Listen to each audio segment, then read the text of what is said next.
We are now calling the meeting to order. If everyone could please rise and face the flag for the Pledge of Allegiance.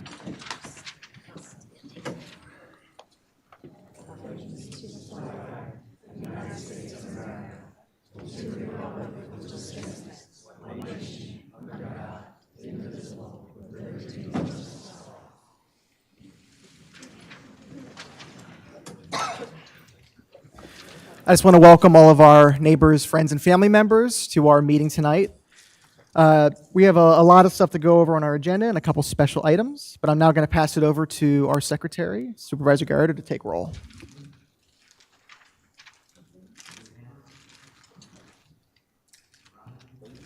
Here. Here. I would like to note that the next Board of Supervisors meeting will be on Monday, March 9th at 7 p.m. Next, we will have a reading. It is Black History Month, so we are going to be reading a proclamation. This is a proclamation recognizing Black History Month in Middletown Township. Whereas February is observed each year as Black History Month, focusing on the contributions of African Americans in our nation's history, from the first enslaved people brought over from Africa to the African American leaders and advocates of today. And whereas the observance of Black History Month calls our attention to the continued need to battle racism and provides opportunities to gain a deeper understanding of African American history. And whereas the observance of Black History Month honors how African Americans have been instrumental in shaping our nation's history and culture, and their contributions have helped to define the character and strength of our country.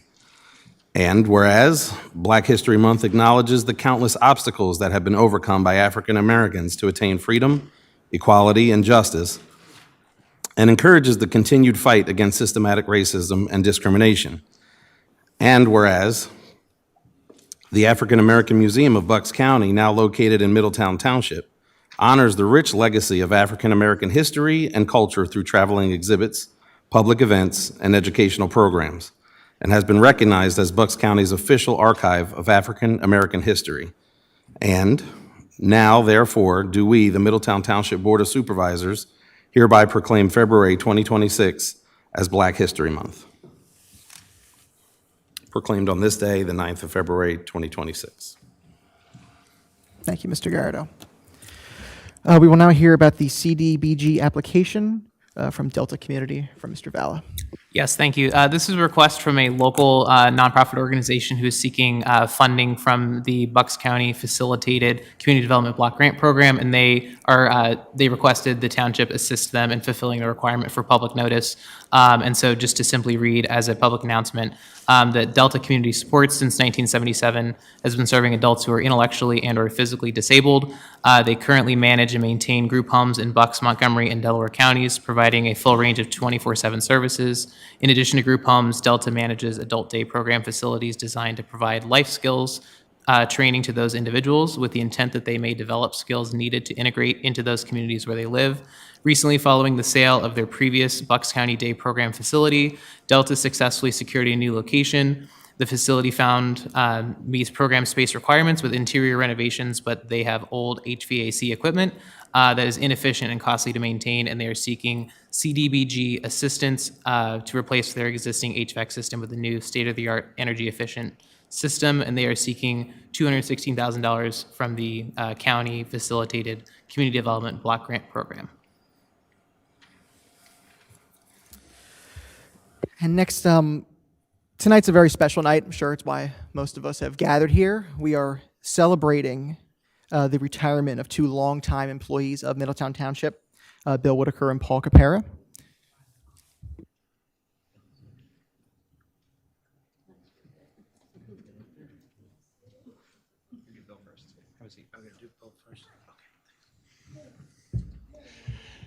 Good evening. Thank you, Mr. Layton, and to the balance of the Board of Supervisors. So tonight is a very special night.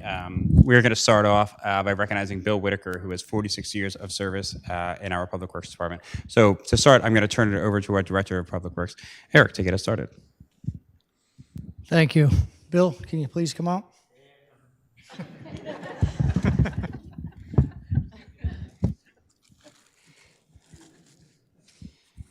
Bill has been with the township for 46 years. He started back in 1980. I got to spend over 20-some years with Bill as a coworker, as a friend, and it's heartfelt. There's a lot of knowledge that we're losing with Bill leaving. However, Bill deserves it. He's worked for this for a long time, and he's ready to move on to bigger and better things. So if I can have the guys from DPW also come up, please. Thank you.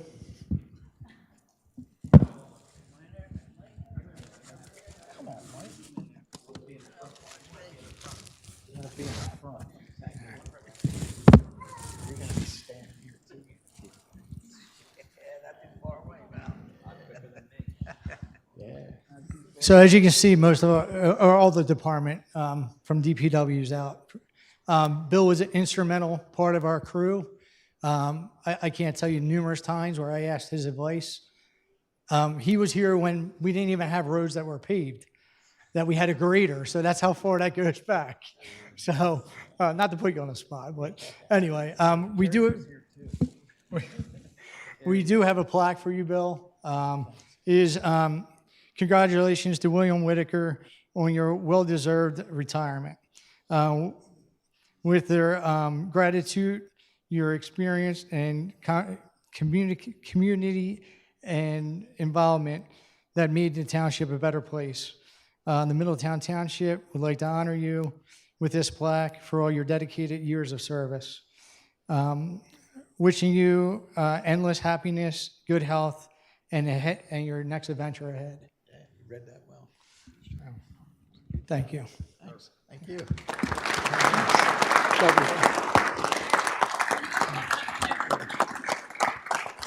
Also, that's from the guys from the shop. Yes. Bill, we look at my pictures. Pictures? Yeah. Oh.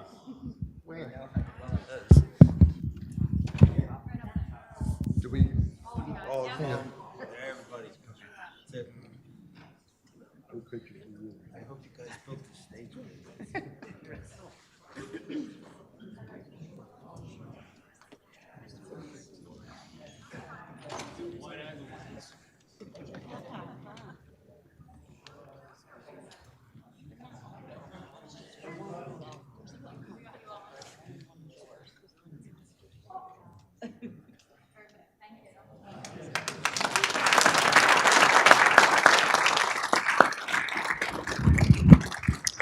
Congratulations, Bill. 46 years. The fun thing that Eric didn't mention, Bill actually started when he was 2.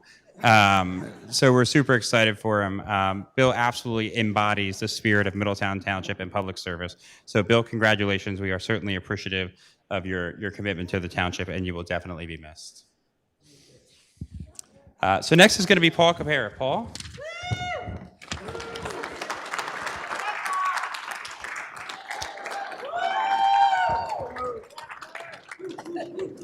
We don't even have to say anything. That's all it, right?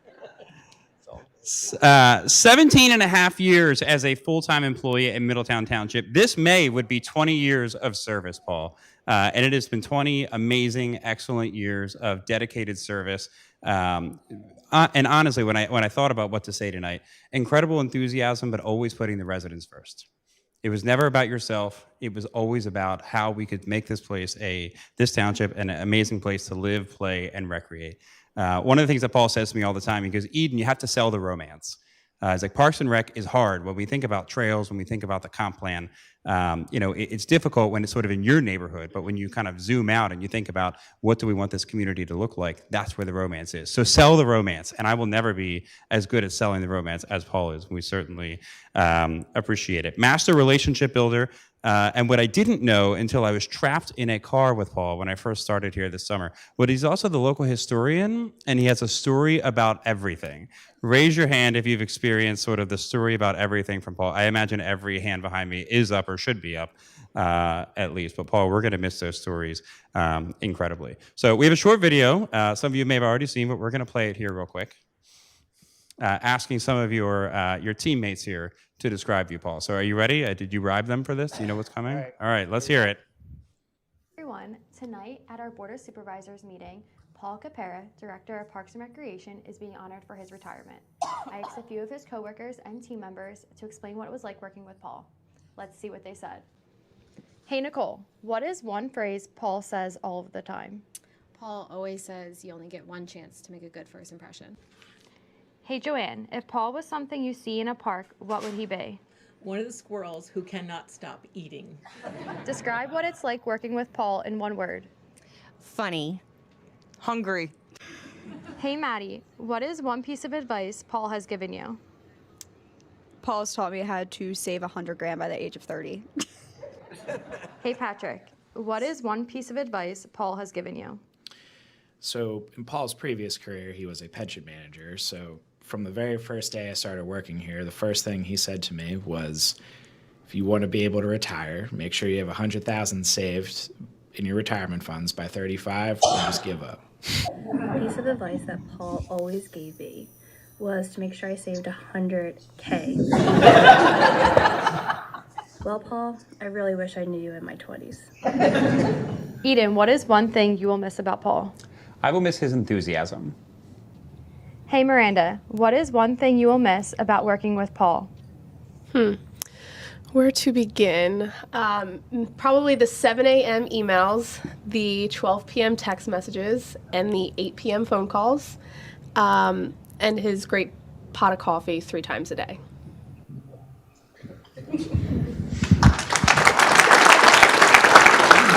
Paul, I don't know if you can see the chalkboard he was writing on, but it says, I will not text people on the weekend. And I have it on good authority. He spent 8 hours standing there writing that over and over and over as an important lesson.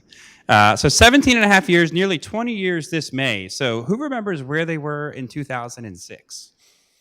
So I looked up a couple things about what was happening 20 years ago, Paul, when you started part-time with the township. Fun fact, the first tweet was sent. 20 years ago, Twitter was launched. It was actually considered to be the change of social media consumption in our country as YouTube was bought by Google and sort of started to change the way that we consume media. Hard to imagine that 20 years later. So that's not that interesting, but it was also the era of low-rise jeans. Did you show up in low-rise jeans when you were a part-time employee? No, you didn't? Okay. All right. Well, there's no pictures, so we couldn't confirm. Barry Bonds also surpassed Babe Ruth with the most home runs of all time, hitting his 715th that year. That was the juicing era in MLB, right? Remember steroids? Yep.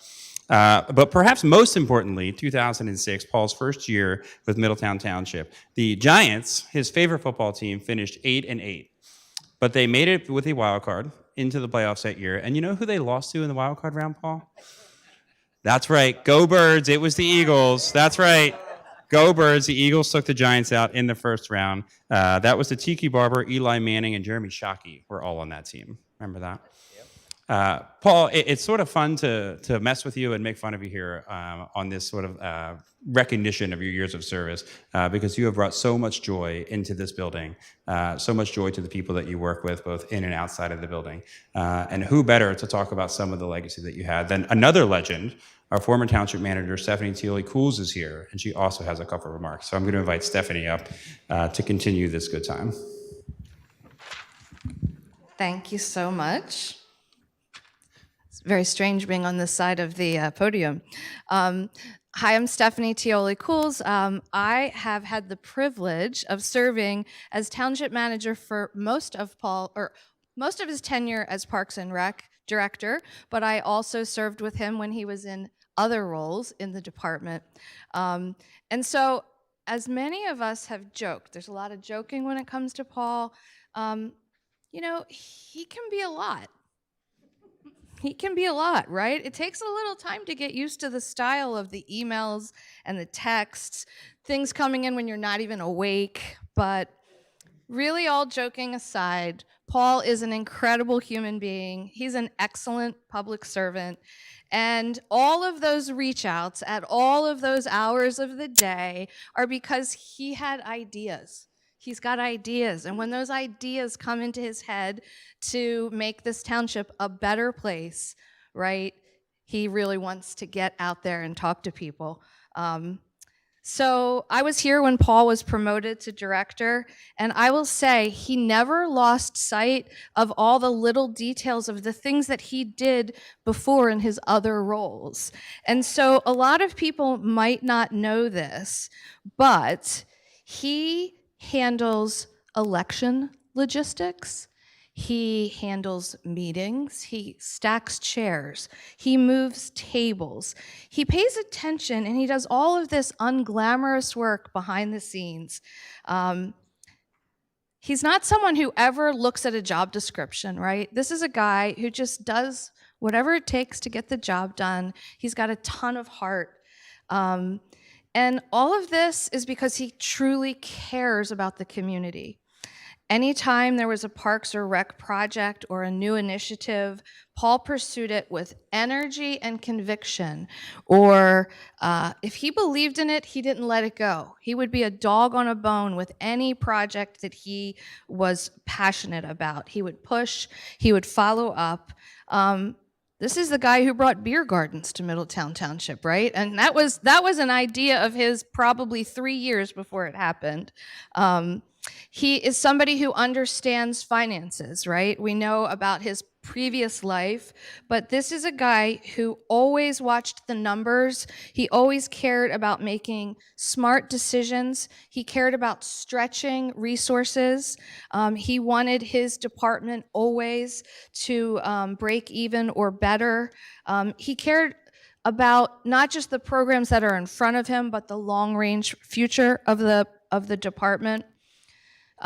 He built incredible partnerships. So the EAC, the Parks and Recreation Board, sports leagues, community groups, he always treated them as partners. He never looked at them as obstacles. A lot of people in these roles are like, oh gosh, I got to go deal with this board or that board. If one of those boards had an idea, Paul would passionately pursue it. And I would say that I always have been impressed of how Paul would advocate for issues that came from the grassroots of this community. Truly, there's no question. The township's parks, programs, and community spaces are stronger because of him. His leadership, his persistence, and his care for the community are unmatched.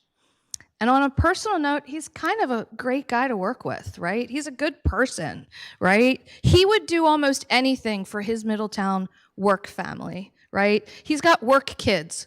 Saw a couple of them up there. Here's Christina, right? These are people that he took on as his kids.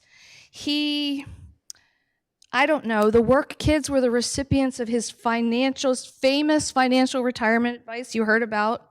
This is a guy who will pick you up, he'll drop you off, he'll take you to get your oil changed, he'll recommend a dentist to you, he'll get you an egg sandwich at Steyer's.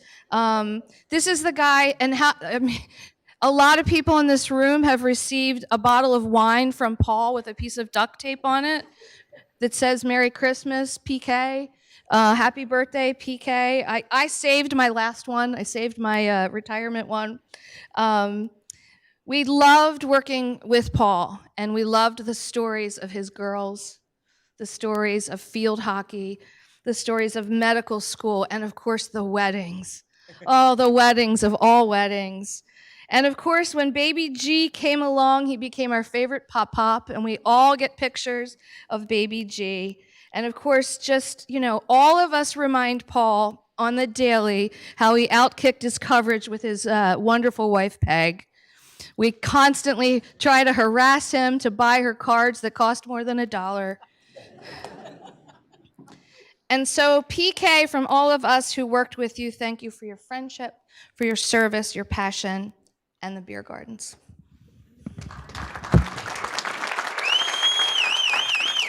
Thank you.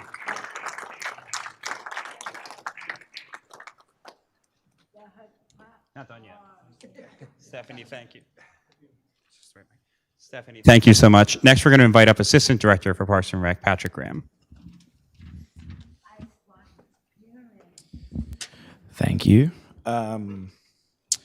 So, Paul, we have been through a lot together over the last 11 years. Are you going to just stare up there the whole time? Or are you going to look at me? All right. He's got a bet that I'm going to cry, so I can't. Okay, gotcha. So we've been through a lot together over the last 11 years, first as coworkers running recreation programs and events under Debbie, and later on as a sort of dynamic duo running the Parks and Recreation Department.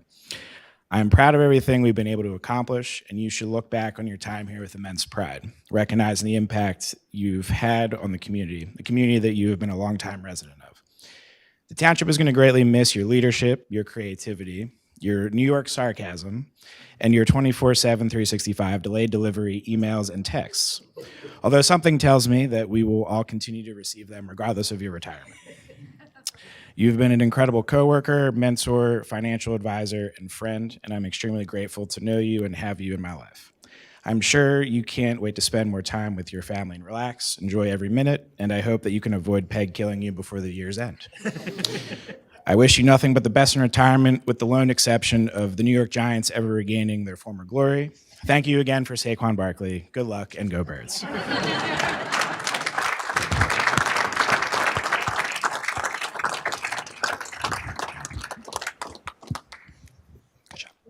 Patrick, thank you so much. Paul, when you look around, you see the smiles of people that you've touched, and then all those in the township who are not here tonight. You know that your legacy is cemented forever. So congratulations. Thank you.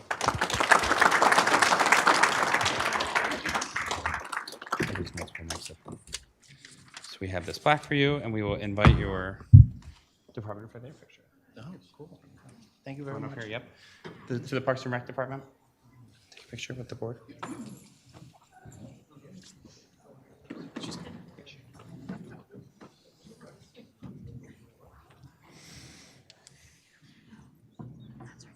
You should try.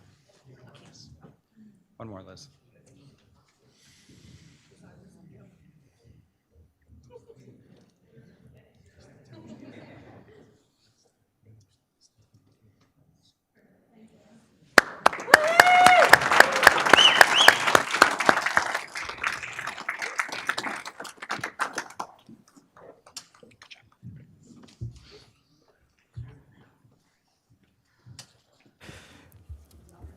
And Paul, I know you're probably ready to sit down, but I have one more letter I have to read off for you.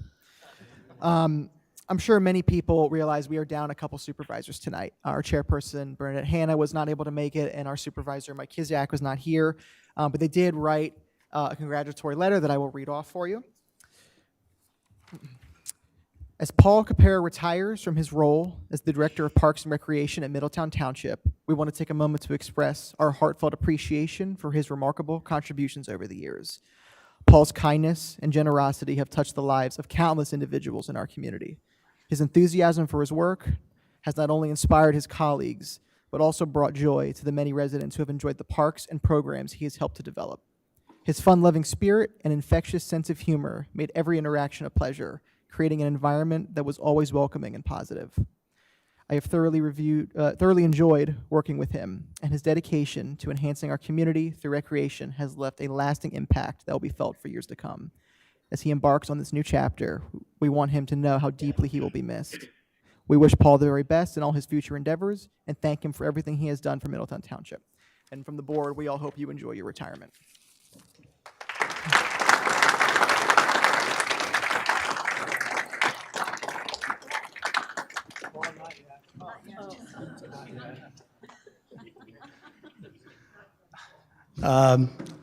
On behalf of the Township's Youth Aid Panel, we wanted to come in here tonight. We moved our meeting up early just so we could do this and just give Paul a little extra recognition from us. I've spoken a number of times over the last few years, and I always include Paul as a part of our thank you for the time that he has given us working with community service and the youth, troubled youth, I guess, perhaps in some cases, in the township.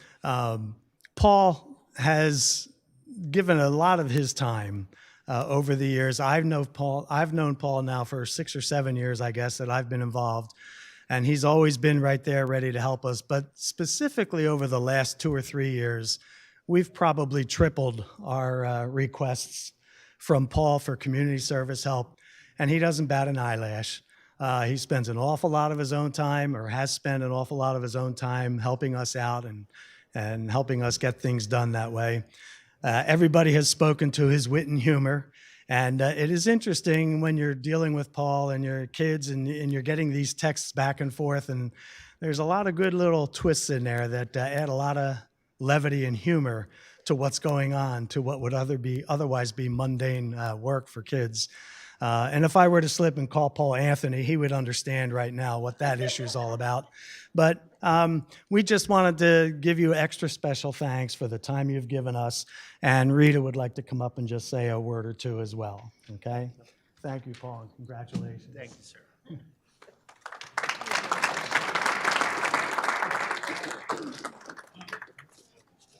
Can I come up? Is there a way? Am I on? All right. My name is Rita Bakshi, and I'm the coordinator for the Youth Aid panel. I wanted to speak a lot more. I'll start coughing, so I'll just keep it short. Paul has been a wonderful partner for us for this symbiotic relationship that we have with the Youth Aid panel and the Parks and Rec, and I'm very grateful. Everybody is talking about his humor. There's not a text, there's not an email that doesn't make us laugh. With kids coming with hickeys from you-know-what kind of concert, and we only get to spend about a half hour with the juveniles who come before us. Paul spends an awful lot of time, and he acts as a mentor to them and understands them better than we do. We are very grateful, Paul, and this is a little bit something from us for you. Thank you very much.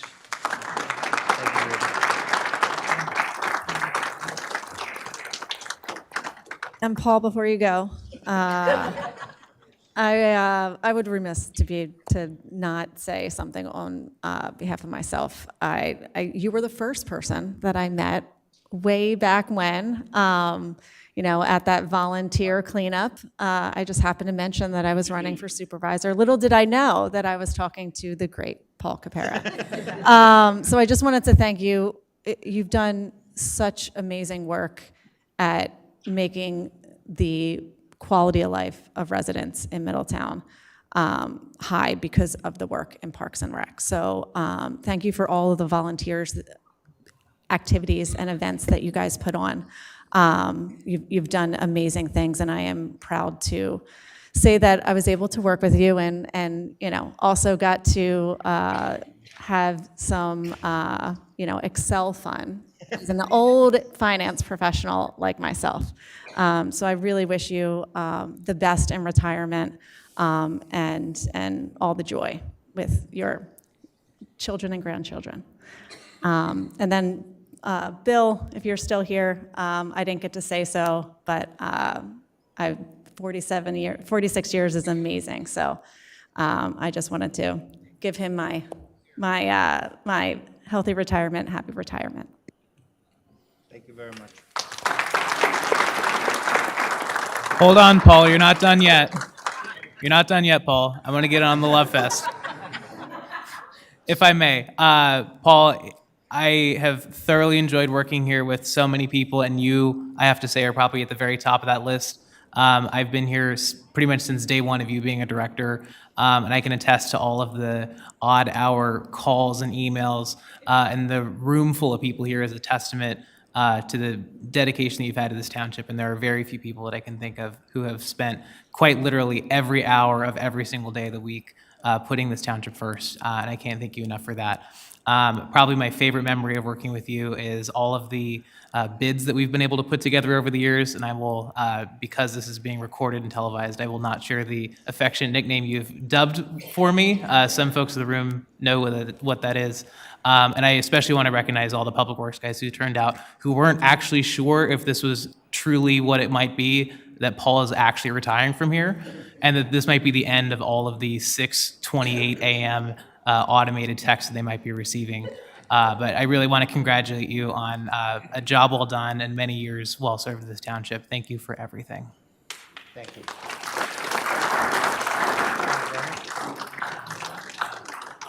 And Paul, yes, I will say one thing before you say. The first job I had out of college was working part-time as a camp counselor for our Park and Rec department here in Middletown. Paul was my boss's boss's boss, I think was the correct org chart there. But I remember coming in this room I think it was during a night in May, and you and Joanne had us making balloon animals, teaching us how to be good camp counselors.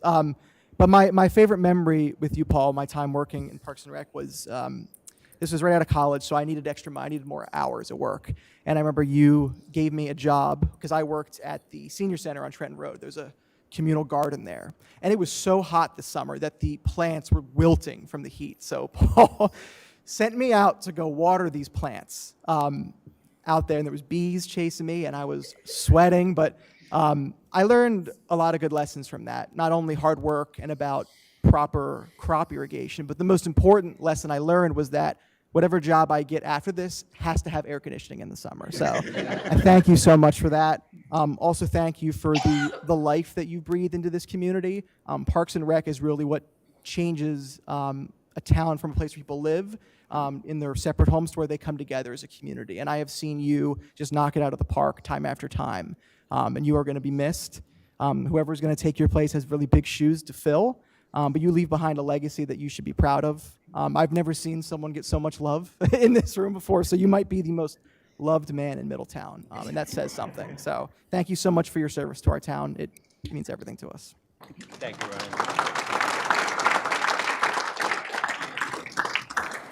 Ryan. I'm just going to save you from turning around and turning back around again. Being one of the newest ones here, I unfortunately got to know you the least, only being here a month or so. But like Dana, I also met you at a park cleanup. Got to know you in a couple quick seconds and thought it was going to be great if I got elected to be able to work with you. So I can only thank you for three things: the park and Snowball, because my daughter loves it; Miracle at the Meadowlands 1, Miracle at the Meadowlands 2. Congratulations.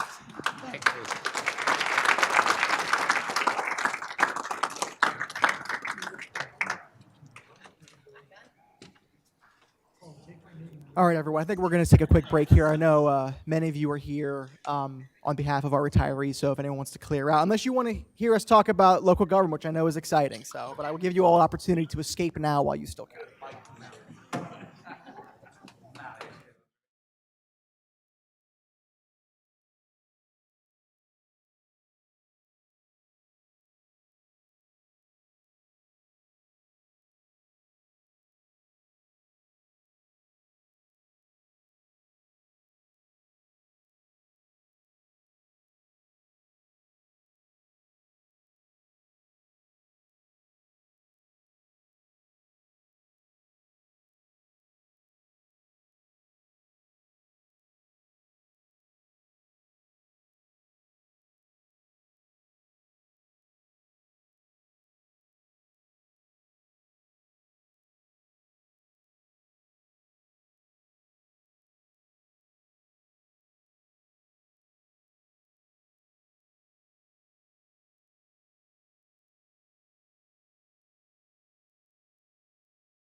All right. I think we are all set to go. All right. Now we are going to move on to public comment on non-agenda items. Is there any public comment?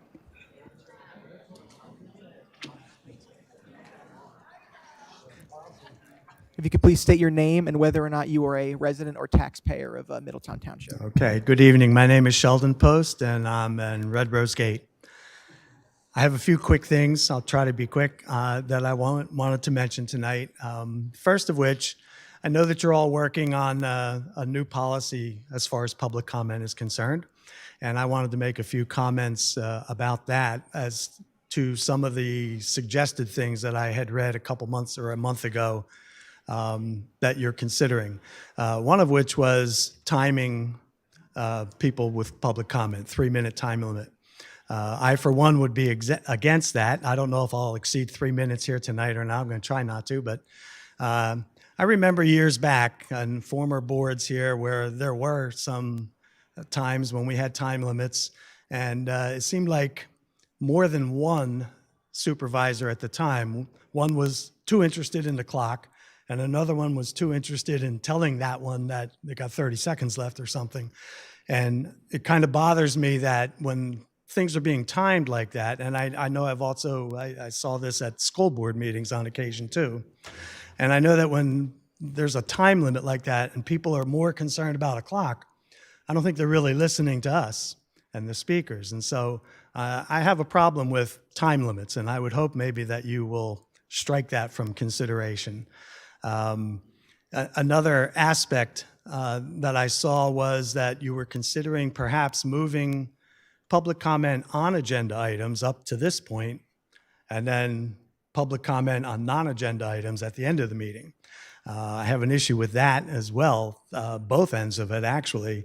It would seem to me that moving public comment on non-agenda items to the end of a meeting might be construed by some as you trying to discourage public comment, because people won't want to sit around for 2 hours, 2.5 hours for a whole meeting to get up and talk about who knows what.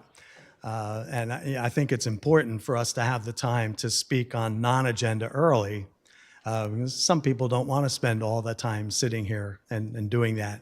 And my problem with speaking to agenda items up front is that then you get to the agenda item and it's time for a vote. And I think that's the time for the public to speak before you vote.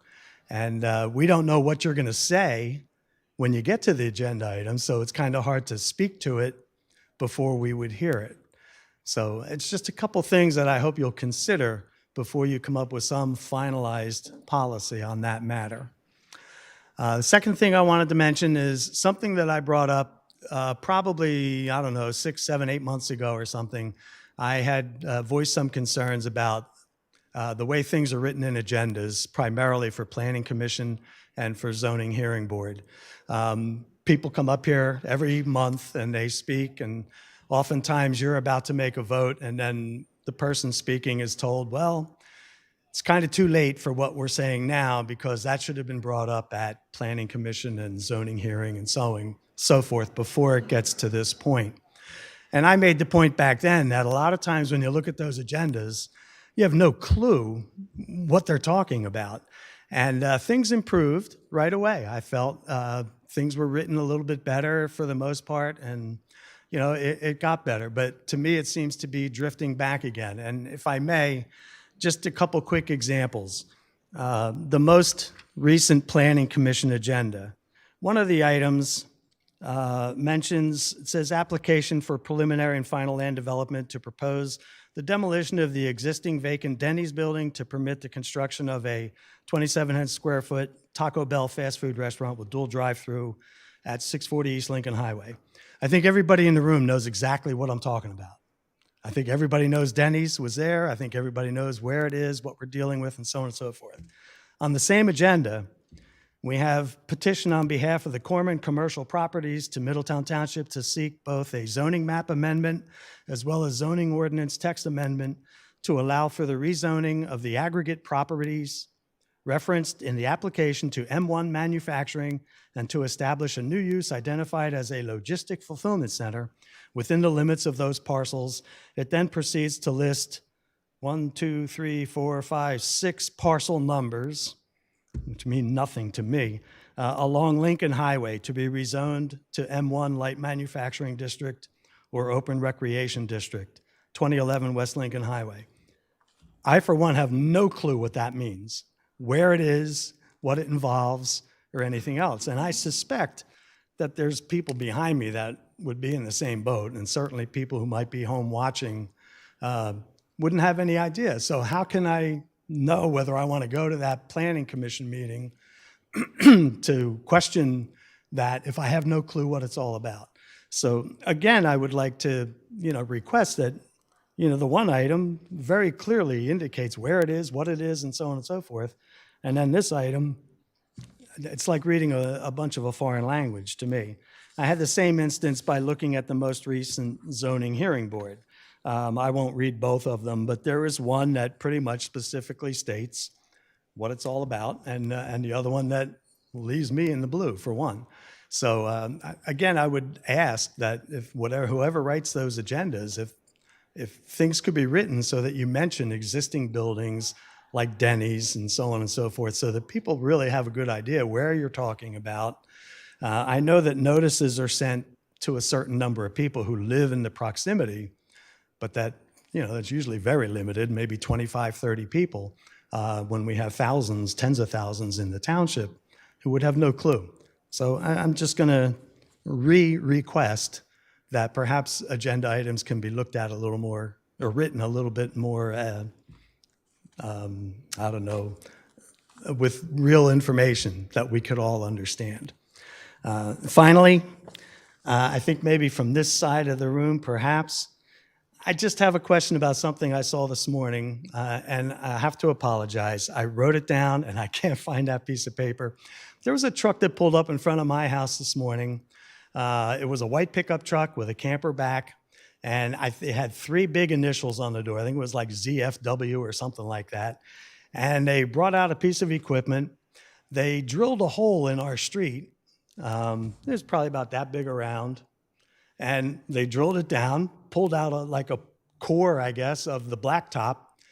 Eventually, they plugged it back up, put a little tar on it or something, and because the drill required water, there was, of course, ice all over, so they salted everything, which is all well and good.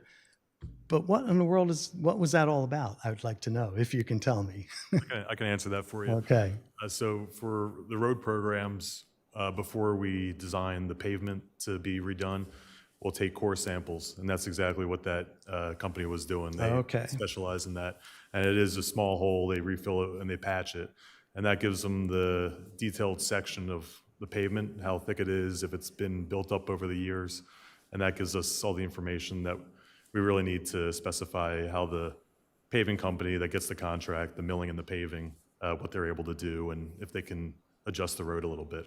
Okay, that makes sense. It just seemed very strange. I mean, I heard the noise, I looked out, and I thought, what on earth are they doing? And my first thought was water main problems, but it was just a small hole and a little plug they pulled out. I figured that wasn't it, so I appreciate that answer. Thank you very much, and thanks for the opportunity to speak. And kudos to to Eric and his department for the most recent storm and the clearing of the roads and whatnot. I was satisfied with that as one resident, and I think a lot of people were, so kudos to them. Thank you very much. Thank you. Mr. Ratliff, I had a comment about something that he was talking about with simplifying the agenda items. Is there any way we could add like a short summary under some of these just for transparency purposes with the public? Yeah, I enjoy the comments, and it certainly has my gears turning, and I suspect some of the other people in the room who write agendas who are nodding are feeling the same way. There are some state regulations that we have to follow when creating the agendas. We have to be very detailed, and there's different case law that different attorneys interpret different ways as to what that actually means. But there may be other sort of solutions that we can create internally to sort of alleviate the confusion that members of the community might have when reading the agendas. Thank you. Is there any other public comment?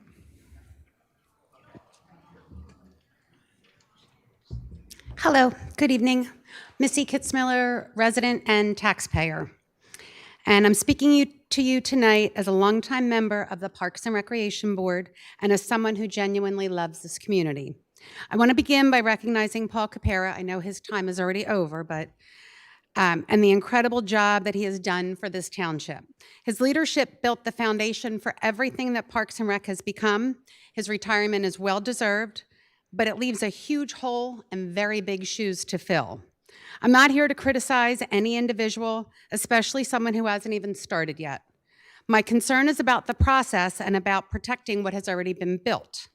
For years, many of us understood that there was a succession plan in place.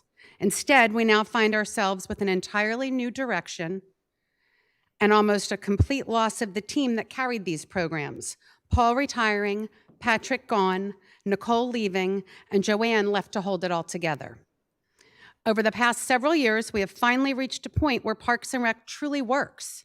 Our board is cohesive, events run smoothly, sponsors come to us. Volunteers show up because they trust the people in charge. These relationships are the engines behind the talent show, the 4th of July parade, Groovin' at the Gates, the holiday open house, and so many other programs that residents depend on. My worry is not about whether someone is local or national. It's whether the person stepping in truly has the depth of experience, community relationships, and hands-on knowledge that this role requires. Parks and Rec is not just a title. It's knowing the vendors, the sponsors, the volunteers, the last-minute crises, and the history behind every event. This cannot be learned overnight. I'm disappointed because many of us believed continuity and qualifications would guide this decision. Right now, it feels rushed, and the stakes are too high for that. Residents don't see hiring processes. They see whether Earth Day goes well, whether Groovin' at the Gates feels welcoming, and whether their kids have places to play and belong. I'm asking the board to be transparent about how this decision was made, to ensure the qualifications truly match the responsibility, and to give Joanne the support that she will absolutely need. Parks and Rec is the front porch of the township, and it deserves leadership that protects everything Paul and this community have worked so hard to build. Thank you for listening.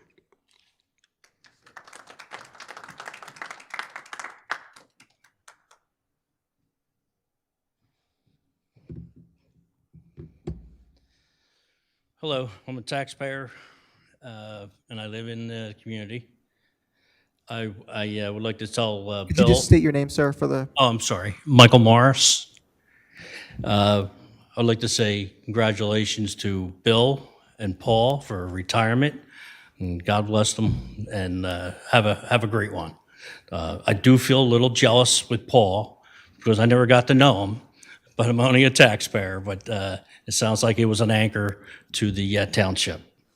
I do have to say, this gentleman that came up here and talked about the agenda, that is one thing I would have loved to have thought about saying. That's not why I came here. However, I spent 8 years on the Chamonix School Board, and the attorneys work for the board, which works, you guys work for the taxpayer.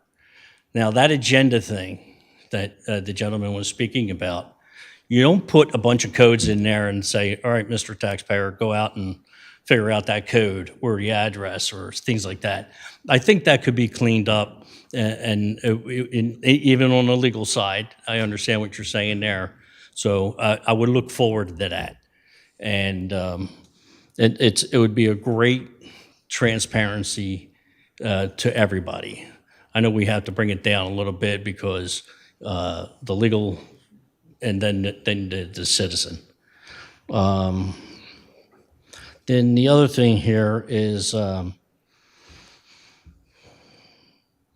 the speech that some people speak is very quick, or an individual on the board here. So I think we should slow the speech down, because when we're at home listening to it, it's a little more difficult to understand what we're saying. We know speed reading. It's not a car commercial where they have the end of it at a speed read on the legal clause. And I say that respectfully. And that would be good to help with people with some hearing issues, and that, you know, knowing some of my neighbors plus myself, I think that would be a blessing to us all. Now, the last thing I have, oh, by the way, they're doing the stormwater in my neighborhood. It looks like they're about halfway through. I'm hoping that Parkview Avenue gets some stormwater drains in front of my house, so I don't have to swim out to the car. I'm looking forward to that. Now that the money and the funds are there, though it kind of bothered me, but it's $60. It beats a pair of shoes. So thank you for that. In November, at one of the meetings, you voted for going out for an RFP for the pension broker that's currently still handling it. What I would like to know, real quick answer, what happened with the RFP? Did it go out? If not, why? I'm happy to answer that. The RFP did not go out. We were able to reach agreement with our current pension managers who've been serving the township for a long time. They significantly reduced their fees, reducing the total cost of their management and oversight of the pension plan. We thought that that was pretty competitive with what the market would offer, and we accepted that change effective January 1st. Did you vote on that? No, because it didn't require any action was the legal advice we got, because they essentially said, hey, this is what we're going to do. They sent us a letter announcing that change effective January 1. Perhaps legal can answer today. If they legally voted for this to go out on an RFP, don't they have to retract it on a vote? No, for professionals such as the pension manager, an RFP is not even required at all anyway. Right. So because they weren't required to do that, they didn't have to. And since they were staying with the same exact manager, a new contract wasn't being It's continuing executed. as So, is. And what is the mill rate on that? I forget the exact change. I'll take you within a couple of points. I believe the new rate is 55 basis points, which I believe the original rate was 78 basis points, Yeah, so that's it's what I about a thought. 30% reduction. Yeah, I'd rather not start on the high level, out of all due respect. The range, even you said it at the meeting, is 35 to 45. So, we're looking at, he's getting paid $500,000, and it should have been around 250, maybe 275. Yeah, I appreciate your comments. I think We're there's a not lot there. that goes into it. I think the other side of it is in that range that I gave at the meeting that you're referring to in November. There's also a component of passive versus active management. Within that range, there are some that are paying for full active management, which is what the township has. There are some that are paying for full passive management, which is certainly be less in fees because there's less daily work Right. that the managers have to do. And then there's some plans that have a hybrid. I think for total transparency's sake, the board should take that out for an RFP. Though I understand completely about professional services and everything. Matter of fact, you're working under one, right? Profi's firm, right? So very familiar with it. No disrespect. I know Tom and the whole gang. I personally think all the professional services should be out there on an RFP. It doesn't just keep everybody honest, but it shows that you're working for the taxpayer. Now, I know the Profi firm and things like that, working on the school board and otherwise. Great. But we went out for quote. And yeah, that's when they're going to start chirping up. Now, this gentleman, that company went from 78% down to 55. That's not enough. He's been getting a lot more for a lot longer time. But I'm going to just rest on that. And I just think we have to be transparent. We're getting tax increases every year here now, and especially now.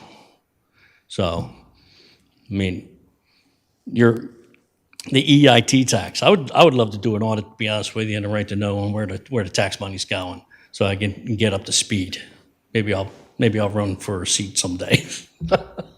But I just want the transparency. It's tough. Everything's going up. But, when we don't go out after a vote, why? And we weren't transparent with the public until today. And not that you were trying to hide it, but, people are paying attention. I had just got out of work and got here, and I would have been still at my desk probably. But I was like, no, it's important enough to me, and I know it's important enough to somebody else, especially people at home. So thank you for your time. Is there any other public comment? All right, seeing none, we will move on to the consent agenda items. Mr. Valla, could you go through the items for us? Yes, absolutely.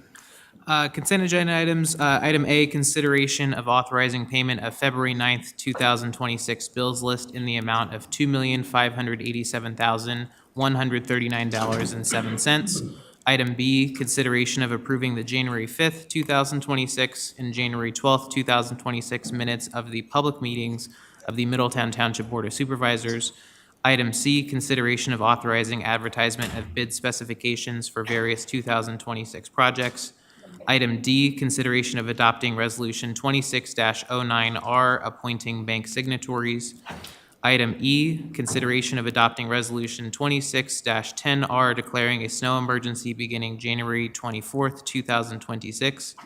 Item F, consideration of authorizing change order number 2 in the amount of negative $87,349 and 89 cents for the 2025 Middletown Township Road Program.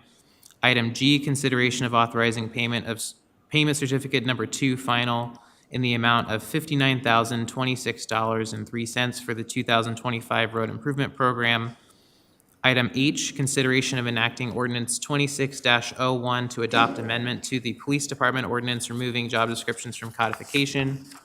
Item I, consideration of enacting ordinance 26-02 to adopt the 2021 International Property Maintenance Code with modifications.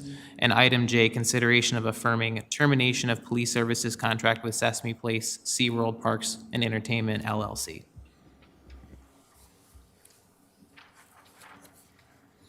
Does anyone on the board have any questions about the consent agenda items?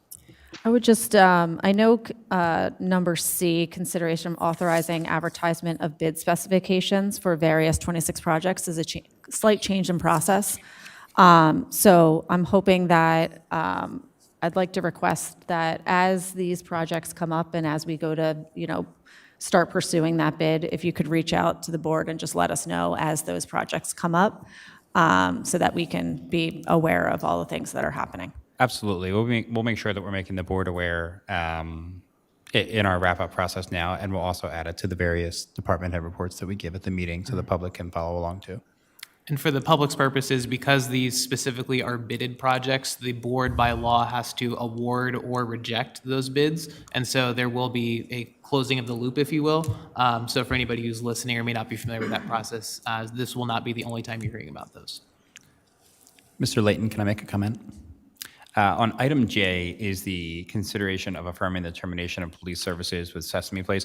I just want to point out Middletown Township has a great relationship with Sesame Place, including our police department, who's very active over there in providing police services. We fully expect that to continue. The current contract we have was last revisited in 2018, and we're losing about $90,000 to $100,000 per year with the current financial terms of the contract.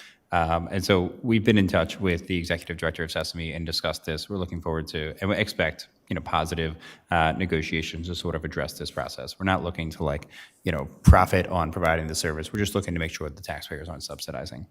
So we'll report back as that process continues. Are there any questions from the public on the consent agenda items? Just sending a motion in a second. A motion actually hasn't been made yet, so I just want to. I will ask for a motion from the board. I move to approve consent agenda items as stated. I second.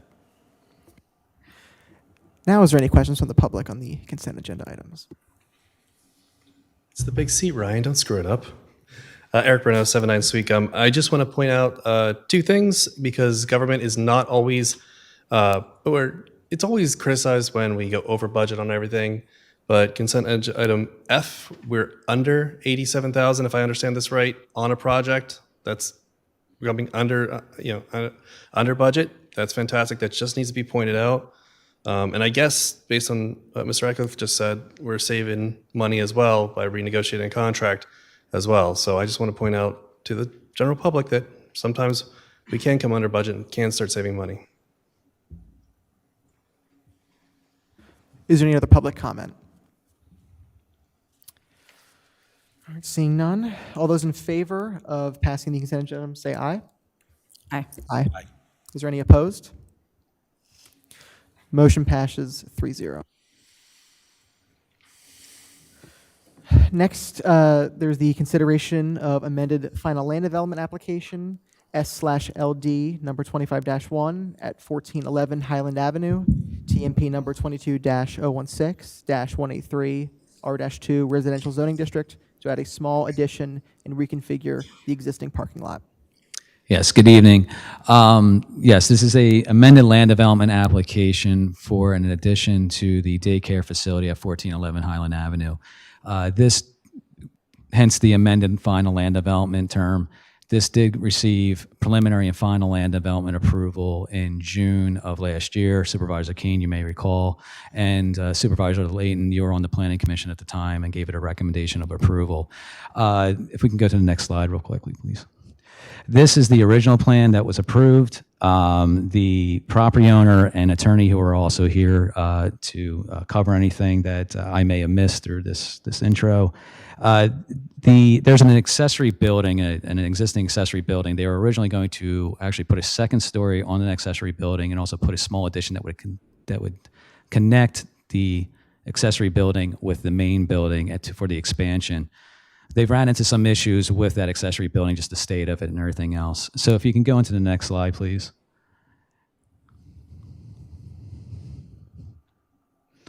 Next slide there, it shows the actual amended land development application that's in front of you right now. The accessory building is actually being kind of wrapped around by the addition at this time. It's now just going to be a first floor, one-story addition for the expansion of the daycare facility. With that, again, impacts don't change. The waivers that were originally requested, they stay the same. It did go before the Planning Commission during their January 2026 meeting. It did get a recommendation of approval. And with that, there's really not much else to cover because it was already an approved project and the scale and scope. And actually, I think it actually will be less of an impact on the adjacent neighborhood because they're actually reconfiguring their parking lot to make it easier to drop off and pick up kids. So I do recommend that this does receive an approval. And with that, I can defer to the property owner or the property owner's attorney. Any questions from the board? The only two things that came to mind when I reviewed this was any impact on the impervious now that it's not a second story and it's a full addition, and then to that extent, is there any concerns with that neighboring property now that it's going to be closer to that property? So the neighboring property owner that would be most impacted did show up to the Planning Commission to express some public comments. The public comments were actually more in favor of the application. The daycare owner works very well with the neighbors, and so they didn't really have much objection to the project. Impervious coverage. This matter did receive variances early in 2025. I think it was for impervious coverage or no. Okay, I'm sorry. I can't remember. I think there's a reduction, isn't there? My apologies. So there's actually a little bit of a reduction to the impervious coverage because of the landscaping that's going to be installed at the property. Yep.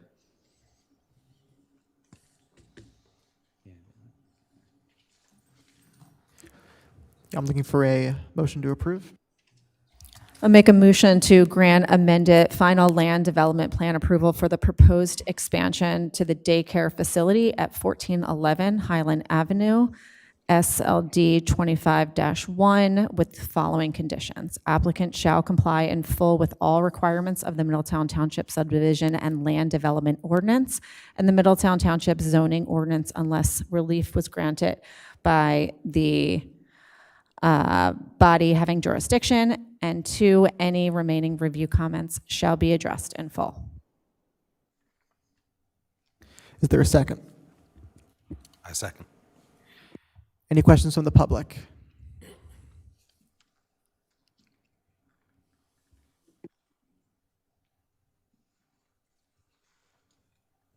Good evening, Supervisors. My name is Daniel Caprello. I'm a resident of Middletown Township. I just have a couple of concerns that I would like to address with you folks and maybe can get answered. I am local to the neighborhood of Parkland, so some of these changes may potentially affect my neighborhood directly. So I'm gonna start by saying, acknowledge the gentleman's comments that I am too late to this conversation.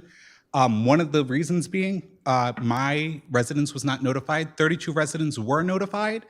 And so we did not attend the Planning Commission.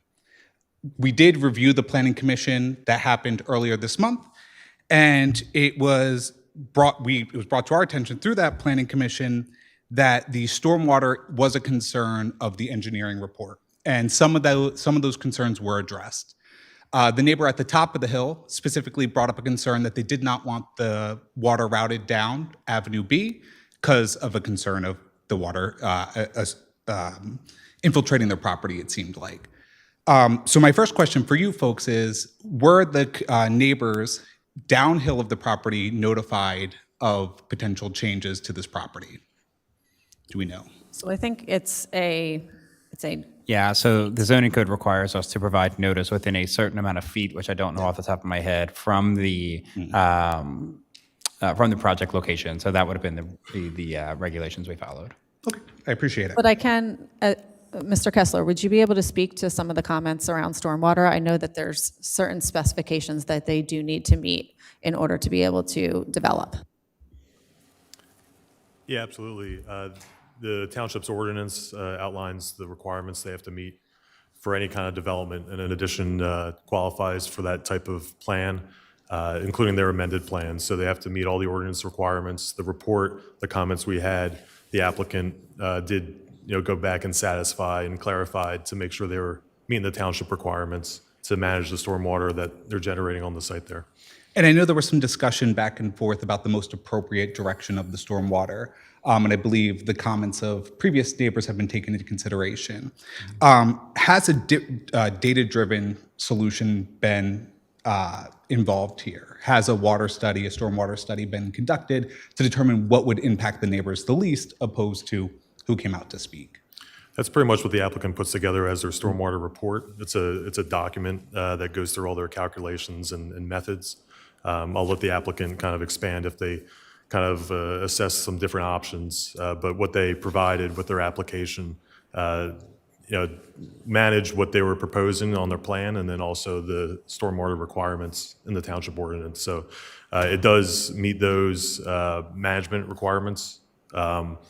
As far as options they could take, that is left up to the applicant of which one would best satisfy what those requirements need to be for meeting all the township ordinance. And will the public be notified of what plan is picked? It's the plan they're presenting here. The plan they're presenting. Correct. Yep. Okay. I appreciate your time. Thank you. Is there any other public comment? All right, seeing none and that we have a motion and a second. All those in favor, please say aye. Aye. Aye. Any opposed? Motion passes 3-0. Thank you very much. Next, we have the consideration of a minor subdivision application S/LD number 25-9 at 830 Old Lincoln Highway, TMP number 22-013-213, R-2 Residential Zoning District for construction of one new single-family dwelling with the existing dwelling to remain. Hello again. Yes, a minor subdivision, one lot being converted into two lots. The one lot right now is a 58,200 square foot lot. It will be subdivided into two lots. Can we see the next slide, please? There we have it. You can see it's kind of, the subdivision line's pretty much going right down the middle there. It's just right now all one lot with an existing home. The two-lot subdivision will create a vacant lot that would actually have frontage along Richardson, all for the intent of having an additional single-family home built on that lot. Can we go to the next slide? I think there is another. Oh, I'm sorry. All right. So that is the plan that's in front of you right now. Did go in front of the Planning Commission in January, received a recommendation of approval. They are requesting one waiver, and that's not to install sidewalks. They did commit to paying a fee in lieu of for the sidewalks. The property owner and their design professional are here if there's any additional questions or anything that needs to be covered that I'm not covering right now.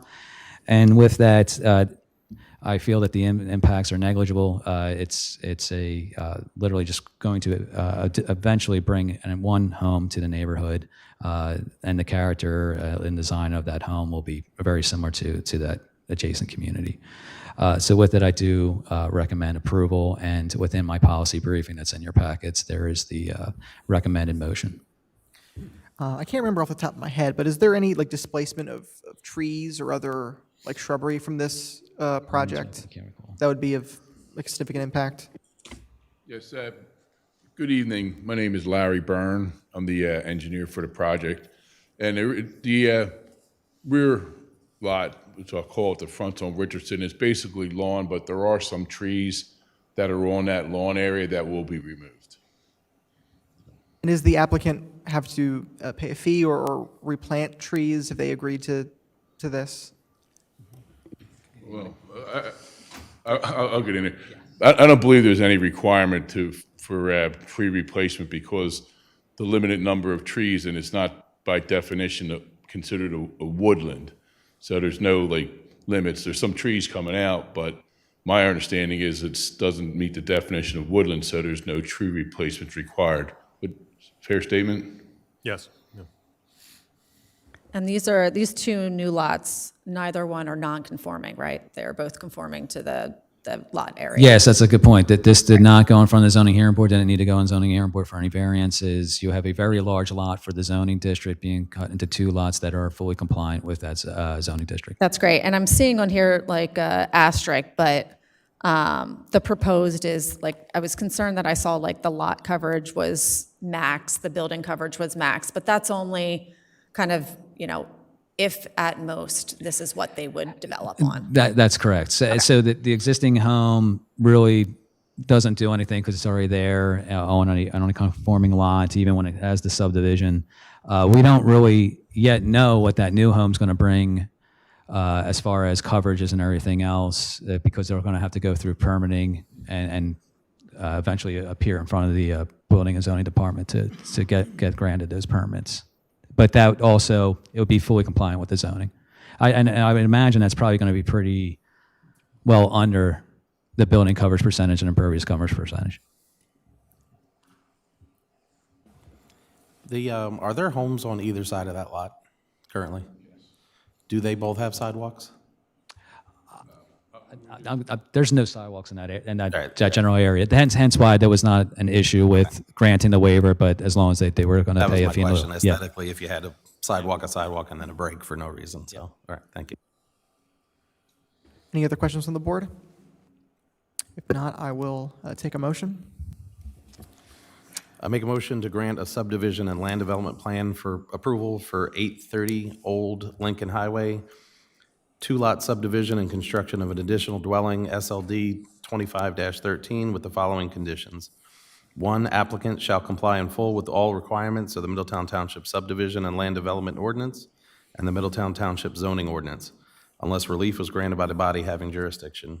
And 2, any remaining review comments shall be addressed in full. Second. Any questions from the public?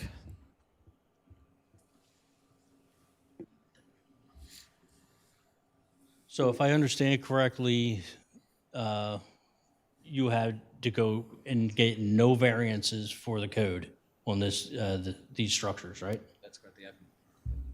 Yes.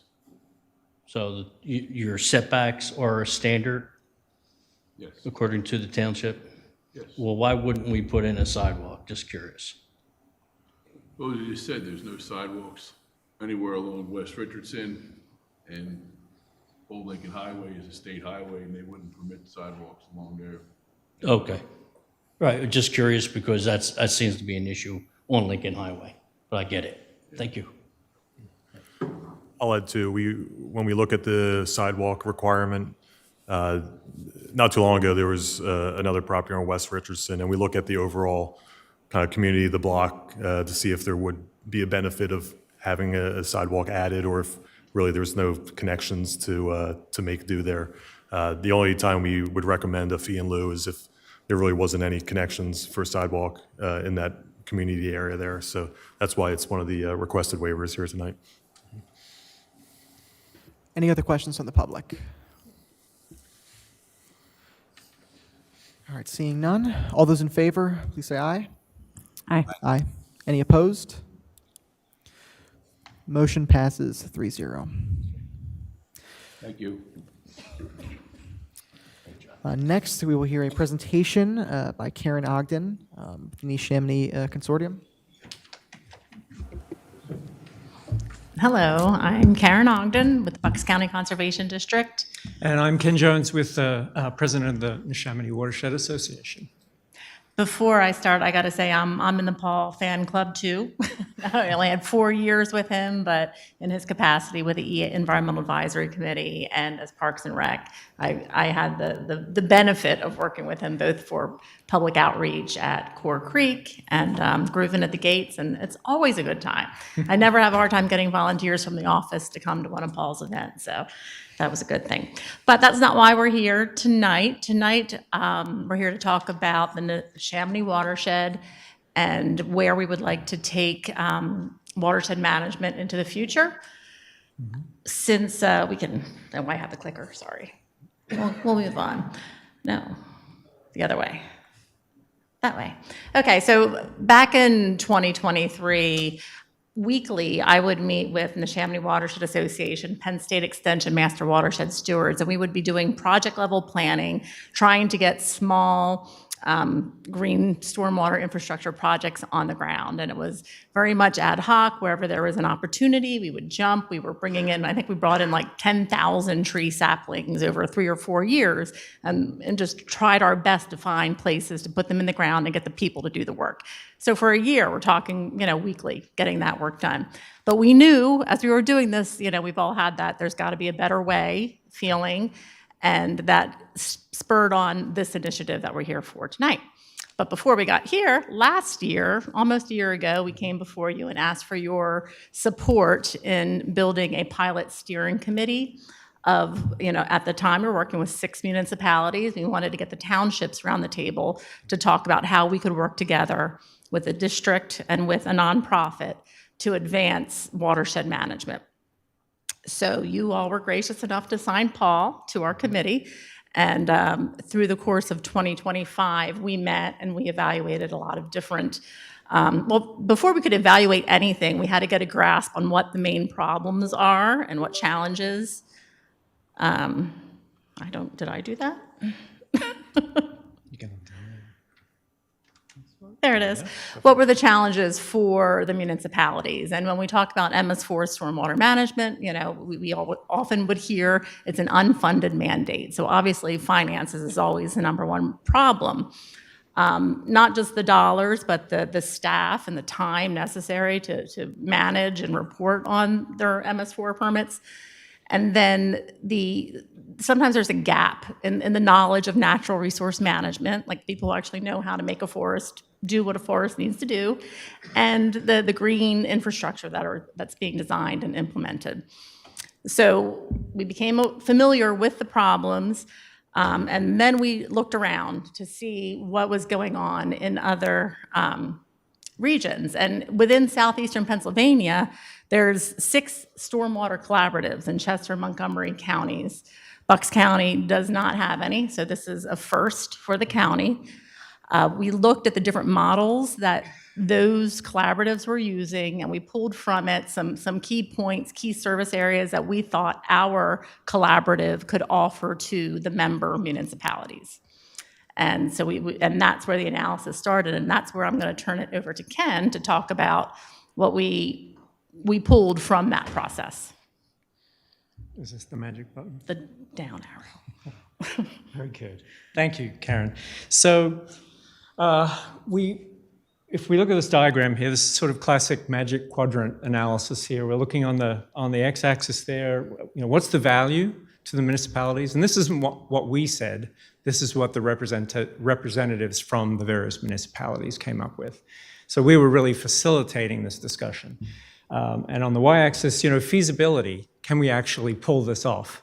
And so we ended up with this magic quadrant, the top right-hand corner. Those were the services, if you like, that the consortium would offer to the municipalities that they felt were feasible and valuable. So to that end, we came up with what we're calling the sort of 4 service areas that the consortium would offer to the member municipalities. So we've got facilitated collaboration, grant support, minimum control measures 1 and 2 from the MS4, so education and outreach and public involvement. So I'm going to spend just a minute on each one of those, kind of describing what we're talking about here. So the first service, facilitated collaboration, the whole idea here is basically to share knowledge and experience that's been gained across the municipalities. Some of the municipalities, like Middletown, are quite advanced. There are others that are not so advanced. Doylestown's also done a nice job. So there's an opportunity to share knowledge and experience across the municipalities. And there needs to be coordination and facilitation, and that's something that we would offer to the municipalities. So we're talking about a technical infrastructure, organizing a portal for people to share knowledge and information for us to capture these experiences. So that's sort of that's what we mean by facilitated collaboration. Grant support is another one that we heard loud and clear. It's a challenge, that's what we heard. And you know, with the Conservation District and our experiences and potentially other entities that we might want to bring into the consortium, we heard loud and clear that this would be a highly valuable thing. So I won't get into the details unless you have questions, but this was sort of a core benefit that was observed. Beyond that, public education and outreach and actually getting the public involved in projects in the community. These are things that we've been doing for many years now, as Karen said, on a largely ad hoc basis. We'd like to be able to build the community involvement in these activities.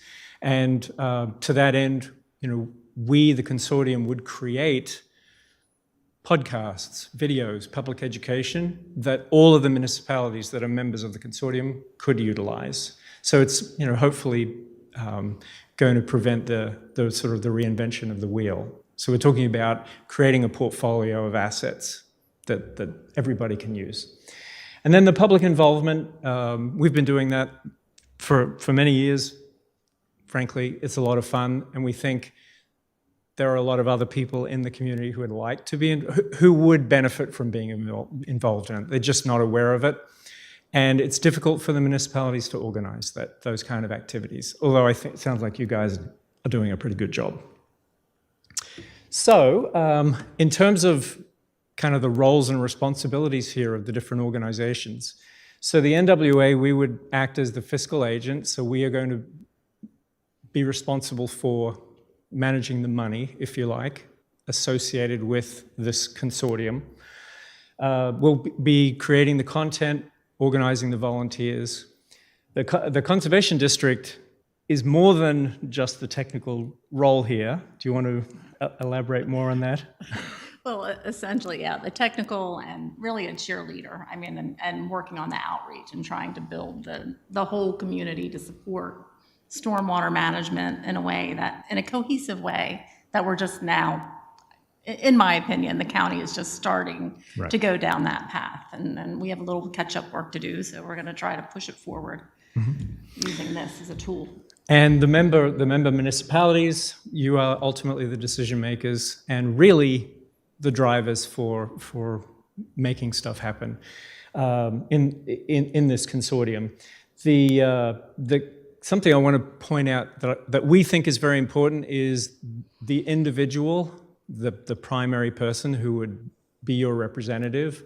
We think that person should be very interested in stormwater and watershed management. That would be an important feature. Somebody who's connected into the other aspects of the municipality, public works, park and rec, and so forth. And number 3, it's skipped my mind. Time and commitment. Yes, somebody who has the capacity to be involved and add value. And really that's probably the most important thing that you'll do should you choose to join the consortium is figure out who that individual might be.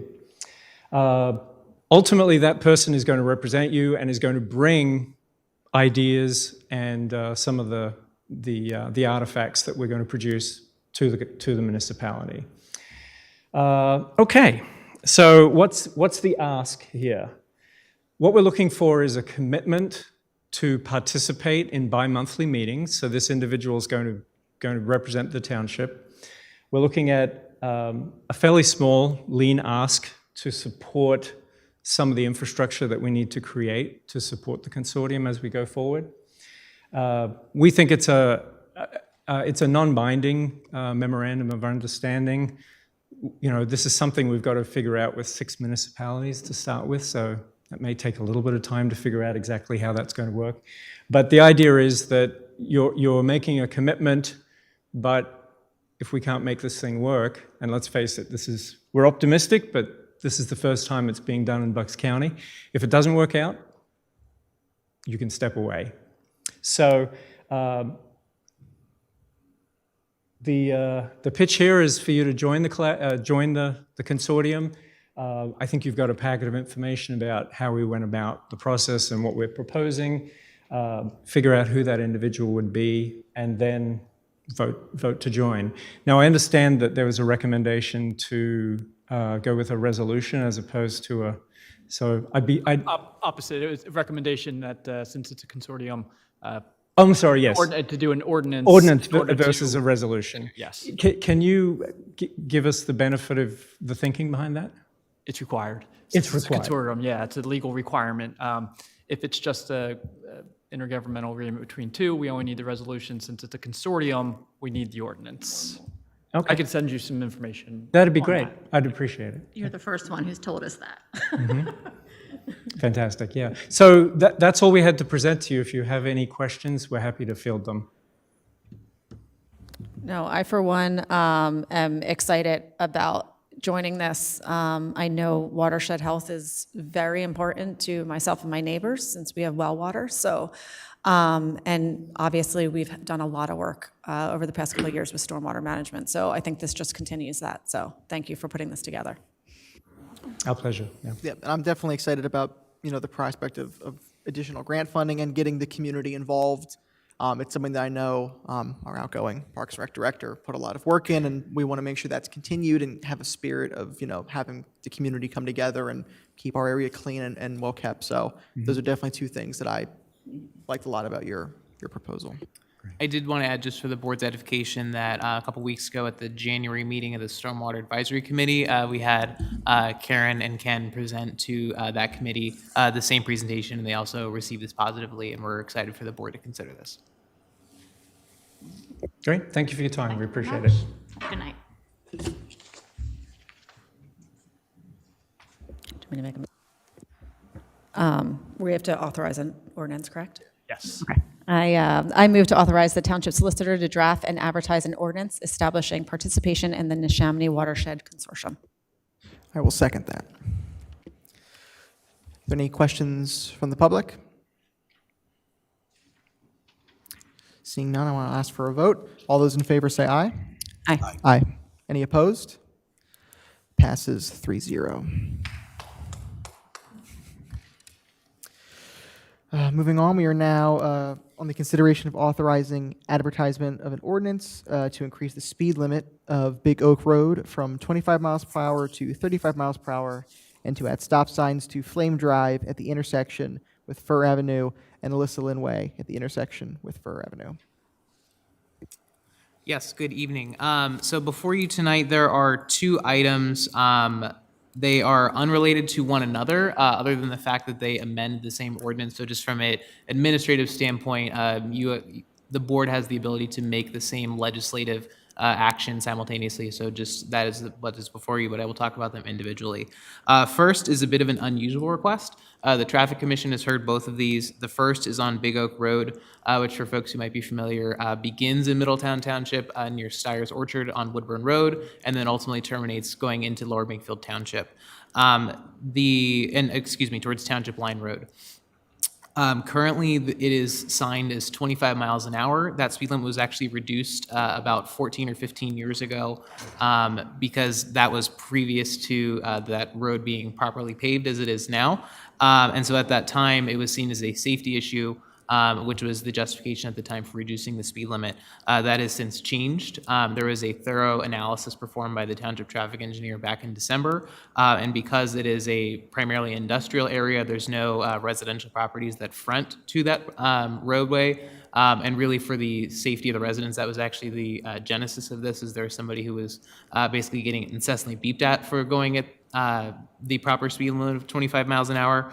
And there is a study performed by the township traffic engineer which showed that the typical motorist is going much faster than that. The traffic engineers did state that the roadway does meet the conditions to have a 45 mile an hour speed limit, but when considering the accident history there, they felt that the 35 mile an hour recommendation was justified, which was what it was prior to 15 years ago. And I will note too that there is going to be some additional signage and a reduction of the speed limit as you approach the curve going towards the railroad, just as you terminate towards Township Line Road. So that would be signed at 25 miles an hour. And signage throughout this whole corridor would be improved if this ordinance is ultimately adopted by the board. I'll just pause there if there's any questions specifically about that before I get to the other item.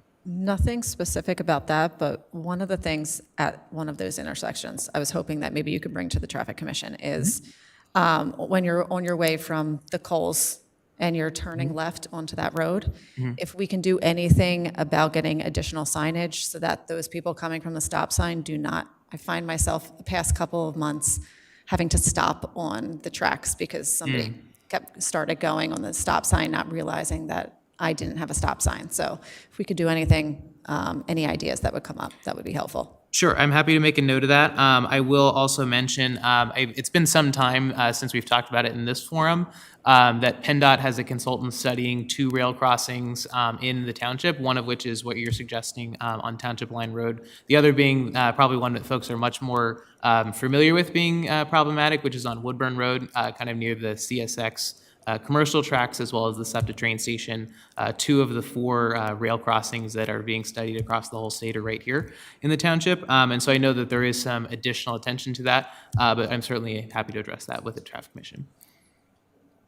Just one quick question. Since we have published this, has there been any residents reaching out about safety concerns? I know it's mostly industrial area, but has anyone reached out about that at all since we posted this up? Yeah, so I've received no negative feedback. I will admit that it is a very unusual thing to see an increase to a speed limit, but the Traffic Commission considered the fact that this once upon a time did have the same speed limit that we're seeing here, and that the main reason it was reduced was because of the actual type of roadway that existed at the time. And based upon the engineer's recommendations, the traffic engineer's recommendations, that they felt that that was justified. Any other questions? All right, then I will take a motion. Sorry, before you do that, if you wouldn't mind, if I can quickly jump to the other item on this. Sure, yeah, So that would be talk about it helpful. Separately. Appreciate that. So the other one is adding 2 stop signs onto Fir Avenue. So Fir Avenue is in the Langhorne Gables neighborhood. It is a through road. Both Elissa Lynn Way as well as Flame Drive terminate into Fir Ave. They kind of create a little U shape there in the roadway. And there was a neighborhood in that area who suggested, especially because of the presence of some school bus stops, that there would be some stop signs added. And it is not required per the Pennsylvania Motor Vehicle Code for there to be stop signs here, as these roads that terminate into a through road have to yield to the through road. If I'm getting that right for the police folks in the back of the room, I'm getting a nod. However, just because it is a typically expected condition, that was the justification that the Traffic Commission felt moving this forward. And so now it is ripe if there's any other questions for the board's consideration. Can you just walk me through again? I know they did this somewhere close to a corner that I lived near. How do they go about assessing if it's a good idea to put a stop sign up or not? Sure. So it really depends on what the genesis of the concern is. Oftentimes, it will come up as a traffic calming request, and by law, and I'm going to get really technical here, so I apologize for anyone who's kind of rolling their eyes in the back of their head. A stop sign is a traffic control device. It is not a traffic calming device. So just to kind of frame that a little bit, a traffic calming device is something that slows traffic, directs traffic in a certain way. So you're thinking of speed humps is probably the most typical thing, especially in a more urban environment. You'll see things kind of like the curbs coming in a little bit, or like a road diet is something you hear about periodically. A traffic control device is kind of the more hard infrastructure, generally anything that you want to stop traffic. So stop signs and traffic signals are kind of the two biggies there. And so depending on how those requests come to the Traffic Commission, that's usually kind of phase one, is if it is a traffic calming request, typically it is exceedingly rare that we look to do a stop sign there. And then we also look at what is kind of the design of the neighborhood, and a couple of other things like that. And then the Traffic Commission also has the police department present. And so from an enforcement standpoint, they're also to provide their feedback if there's anything just from kind of a boots on the ground standpoint that should be of concern or considered.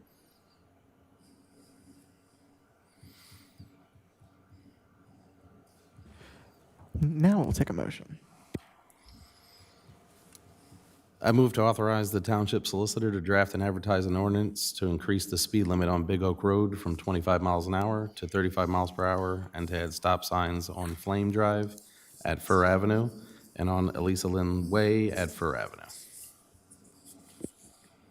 I'll second. Are there any questions from the public? Seeing none, all those in favor, please say aye. Aye. Aye. Any opposed? Motion passes 3-0. Next, we are at the consideration of authorizing the volunteer firefighter and EMS stipend incentive.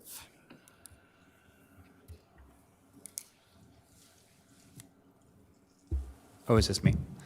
I apologize. So this is the volunteer firefighter and EMS stipend incentive. This is a pre-existing program that the township has had in place for a number of years, I believe. We are incentivizing volunteers who provide both responding and administrative volunteer services to our 4 fire companies, as well as the Pendle Middletown Emergency Squad. There's a policy briefing summary attached that sort of documents both the current the quantity of members within each agency that qualify for the incentive, as it's listed in the current active policy, as well as a trend analysis. The total spend in 2025 was $72,479 across those 5 companies. And if I may add, Mr. Ratliff, the board did authorize in the 2026 budget an increase to the stipend. Previously, since this program's inception in 2018, it was a $250 per volunteer per year incentive, which the board increased to $599 per volunteer for this year. That's correct. And we had 121 volunteers across the 5 agencies qualify for that. Yeah, and that's an uptick from last year. Have we talked to the volunteers? Is this helping? It looked like over the past couple of years, we've only had around 112. So having 121, seems like it's going in the right direction. Yeah, we'll have to chat with the emergency squad. They had an uptick from 17 qualifying volunteers to 23. So we'll have to see what's going on there. And if this program is what's influencing that. I would say, Dana, as a volunteer firefighter, I appreciate the stipend going up. Having volunteered in other states and municipalities and receiving 0 for our services, it's an amazing thing to get from your township, and it should really help push what is needed, which is more volunteers. And I will add, too, for the record, that this is an important program, especially for our many volunteers who are not Middletown Township residents. They live either in one of the 4 boroughs that are within the township's jurisdiction or location, or from outside. Because those folks are not eligible by law to qualify for the tax credit program that we have in place, this is a way for the board to recognize those volunteer service.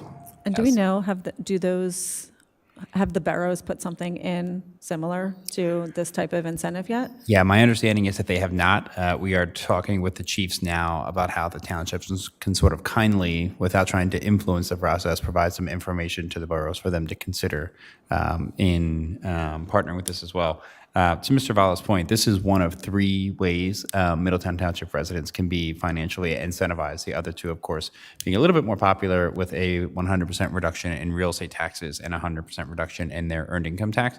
Of course, you have to be a resident of Middletown in order to qualify for that. And so what we're seeing across these 5 agencies is that the Middletown residents are getting that, and their volunteer next to them on the truck might not be because they live in one of the boroughs. So certainly an opportunity that I think we would support the boroughs to take on, but they'll have to review that in their policy priority process.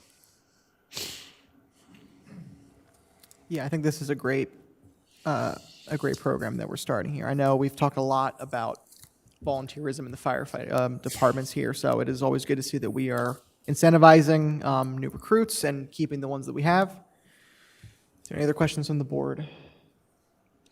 Not so much of a question, but if this motion is passed, are we doing anything to actively push and kind of advertise that we do this for some residents that may not even know that that's a thing or maybe thought about volunteering? But Yeah, that's a good question. There isn't an active sort of recruitment campaign that the township is undertaking now. I think there's been discussions about that with the agencies in the past. We're sort of talking, with the fire chiefs primarily about what that might look like and if the township's the right sort of entity to push that. There's some hurdles in there. But to answer your question, no, but the longer answer is probably something we're interested in, just trying to figure out what that looks like. And I know we've done a ton of work. Our public information officer has done a great job with our social media presence. So maybe, after this meeting, depending on how the vote goes, if we could maybe, address that saying, hey, look at what we're doing for our volunteers. Yeah, absolutely. She's in the room, so I'm sure her gears are already spinning on that. And I agree, she does do a great job. It's hard not to understand what's happening in the township once it makes it to social media. All right, I will move to authorize the 2025 Volunteer Firefighter and Emergency Responder Incentive Program. I happily second that motion. Are there any questions from the public?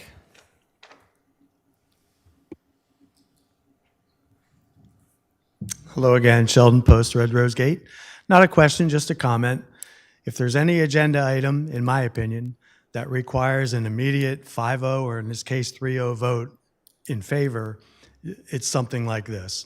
I think that our volunteer firefighters and EMS personnel, they deserve a lot more than what we're talking about.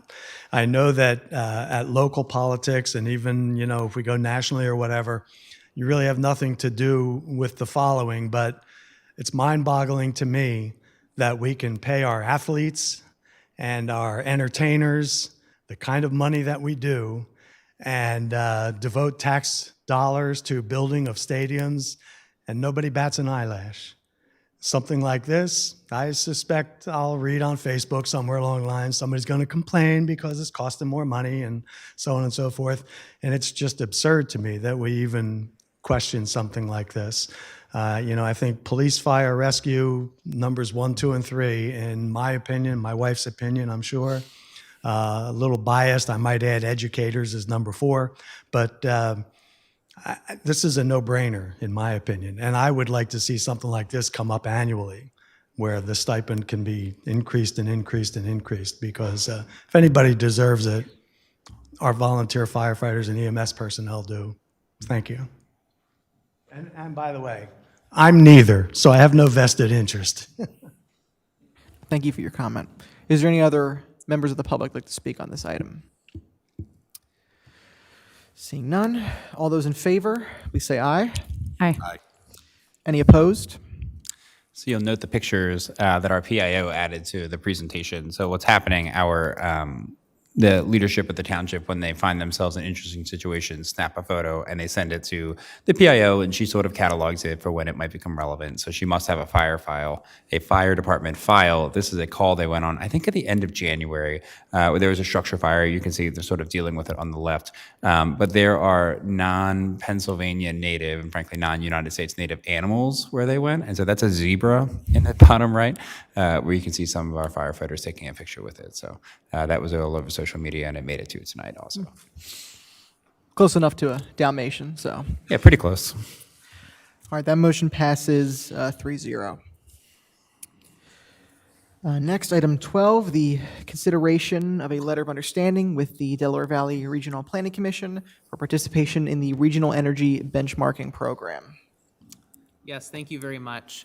So before you tonight is simply an authorization for staff to execute a letter of understanding with DVRPC. They are our regional planning entity that serve the nine-county Pennsylvania, New Jersey metropolitan area around Philadelphia. There is an additional legislative process that will unfold if the board decides to move tonight. So I just wanted to preface before I get into the details of it, this does not encumber the board to carry forward this policy, but simply just to move the process forward through our policy preparation process. So the regional benchmarking program has been going through development with DVRPC officials as well as officials from Green Building United, which is a Philadelphia-based firm that is providing services for this technical regional benchmarking program. And I'm sure you're asking, what the heck is regional benchmarking? Or as I like to call it, regional energy benchmarking. This program is specifically targeted, number one, at municipal buildings, more importantly, number two, at large commercial buildings. And really the goal of this is to identify not only to the municipality, but to create awareness with those property owners of how much energy they're consuming, because those small number of large properties control or represent a disproportionately large amount of our total commercial square footage. In the Climate Action Plan, which this program is consistent with, commercial energy in Middletown Township comprises or generates approximately 1/3 of all greenhouse gas emissions that are created in Middletown Township. And so this type of a program establishes a foundation. It doesn't penalize or set requirements for these properties to comply with, but simply just to report the data to the municipal government. And so this type of program does exist across the country. In Pennsylvania, there's only 2 examples of this, both in Pittsburgh and in Philadelphia. And I will point out, this is one of the first programs of its kind that is happening on a regional basis. Middletown is working with DVRPC as well as about 4 to 5 other municipalities in the the Pennsylvania side suburbs in Montgomery and Chester counties to develop this type of program. And there you see the municipalities on the right: Lower Merion, Radnor, Westchester Borough, and West Whiteland Township. And we are the only one in Bucks County. So this letter of understanding establishes the relationship between the township, DVRPC, and Green Building United to continue developing this policy. There is a model ordinance that we would like to, if the board wants to move forward, we would likely take to the Environmental Advisory Committee to talk through in further detail and to provide some specific recommendations that can be customized for the township and to continue moving this forward. And specifically, this would focus on large commercial buildings over 25,000 square feet. In a larger urban setting, you'll typically see the threshold at 50,000 plus square feet. But as we looked at the requirements or the kind of composition of buildings in the suburban environment, 25,000 square feet or larger captures most of the square footage.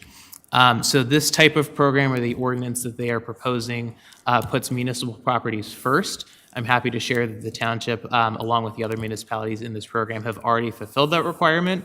And so we are already ahead of the game. By year 2, this would require the commercial properties to begin reporting, with the enforcement provisions to go in place into phase 3, if I'm not mistaken. And so really the goal of this is any commercial properties or any multifamily dwellings that have a total area of 25,000 square feet or more. There's some exemptions for if it would create financial hardship to report, as well as any unoccupied buildings, which we do have the ability from our fire department to get some of that data.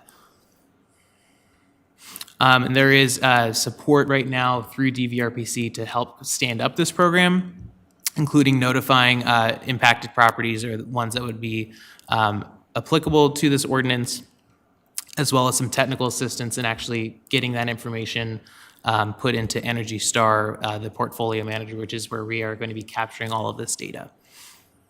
And I will also note that there is some grant funding that DVRPC has facilitated to fund this program through 2027, and they are very close to securing some additional funding that would carry it through likely 2029. So in the short term, there is no cost directly to the township. This would simply be staff time from like a code enforcement standpoint to make sure that our properties complying. And I will point out, and I believe I have it on one of the next slides here. And this just simply maps out the timing for implementation. So their goal is for this to be coming before the board, likely over the summer, for further policy, or in this case, ordinance discussion. So this is just a little bit of a high-level analysis of the buildings that would be applicable. And I will note that this data is about a year old, so there are some very recently constructed properties that are not going to be represented in this data, and it also does not represent any tax-exempt owned properties. They would be subject to this, but the data source that DVRPC had for this data shows privately owned properties. And so you'll see here in this analysis, and this is just simply a table depiction of that analysis I'll put for anybody who's kind of the data geeks in the room. You'll see here that 102 properties, 102 buildings, which make up 28% of all commercial buildings in the township that were analyzed, represent 83% of the total square footage. So that's kind of the rationale for this type of program, is that by targeting a relatively small number of properties, you're getting a disproportionately large amount of square footage that is really kind of associated with the greenhouse gas emissions. And I'll go back to that slide just to show you. So kind of the colorful bars, you'll see it's really only about 25% of the buildings, but it's making up a disproportionately large area of square footage. And then this is simply a little bit of a breakdown of building types. So again, this does not include a lot of institutional uses, so schools are not represented in this data set. And if you know Middletown, this makes sense. It's primarily retail, multifamily, industrial. And I will note flex is going to be kind of like your business park type uses, so think like Cabot Boulevard over on the Falls Township border. So anything that's kind of like that hybrid commercial or office area. And again, for any of the data nerds in the room, I'll leave these charts up for just a moment to digest them. So again, before the board tonight is to move forward with this letter of understanding. And by doing so, it would move this forward through the policy development process.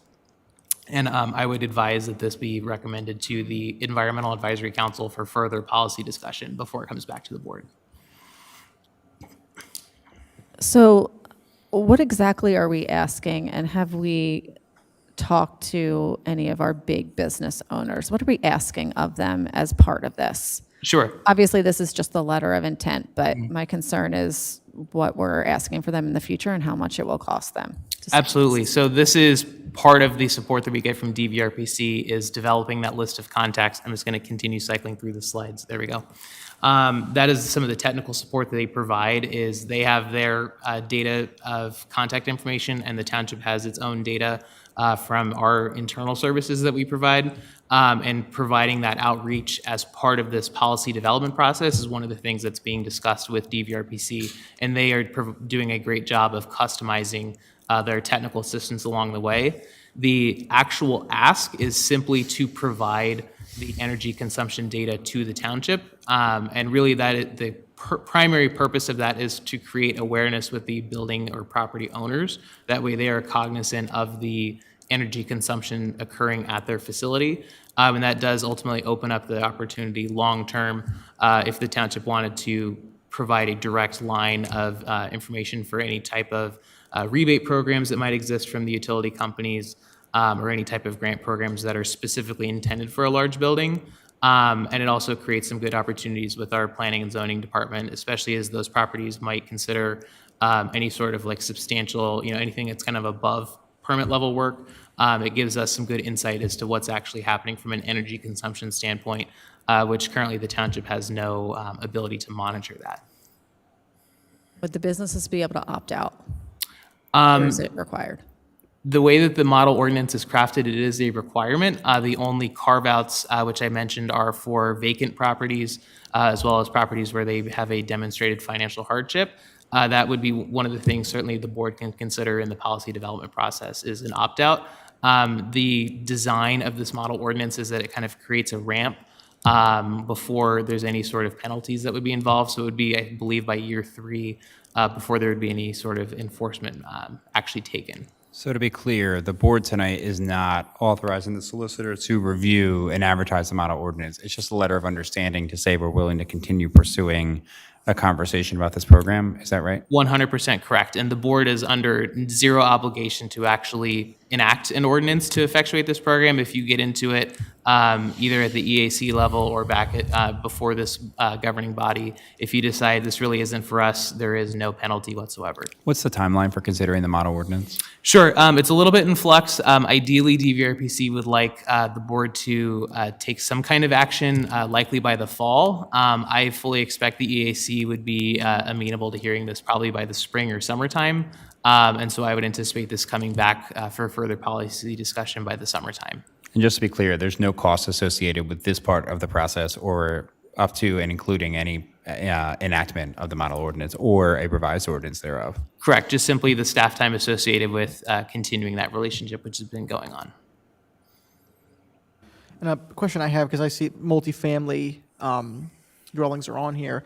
What impact, I know we're not committing anything tonight, but if this were to be enacted in the future, what impact would this have on utility costs for residents there? Because that's a big concern about people, is the increasing costs of energy. Sure. So this does not do anything to actually change the energy consumption itself. It's really just a mechanism to create awareness. I will note that the folks who have implemented programs like this have shared that multifamily buildings are some of the hardest to get to comply because you're not dealing with, 1 or 2 utility bills. You're dealing with, in some cases, dozens or even hundreds, depending on the type of building.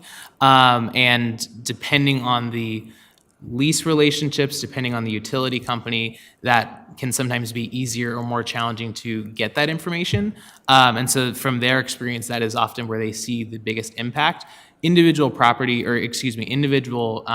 tenants in this case, whether it be residential or commercial, I would not expect to see any actual direct negative impact to this. If anything, in this case, a commercial property owner or a corporate entity that has 1 or more lessees within it, the idea is that this program would give them an incentive or information to enhance the energy efficiency of their building. So ideally, the goal would be to reduce energy consumption and therefore energy cost. That would kind of be following his concern with the multifamily. If they start to receive violations, if that turns into something that they basically kick back to their residents and increase their rent and stuff like that, that obviously would not, although it would help the building if they do what you say and actually, make their buildings more efficient. But if they choose not to, and they choose to just pass on, the violation and the fines to their residents, that could impact a lot of people. So these are all great questions. And I think the EAC, the staff, township staff, and the Board of Supervisors, if the board chooses to pursue the letter of understanding, absolutely have to address these questions. And I think many of the concerns that we're hearing now are some of the same concerns that I know, at least inside the township building, we're definitely sort of talking about, right? We're concerned. The model ordinance, if we get to that point, which is an if, is the place to sort of deal with that. Right. I mean, those are the policy discussions where you will sort of decide, like, are we really going to fine people for this? Like, are we really going to allow them to incur costs? All of that sort of has to be tangled up and figured out. And I know from the township staff perspective, we're nowhere near ready to even begin making recommendations or pursuing those conversations because we're just not at that part of the process.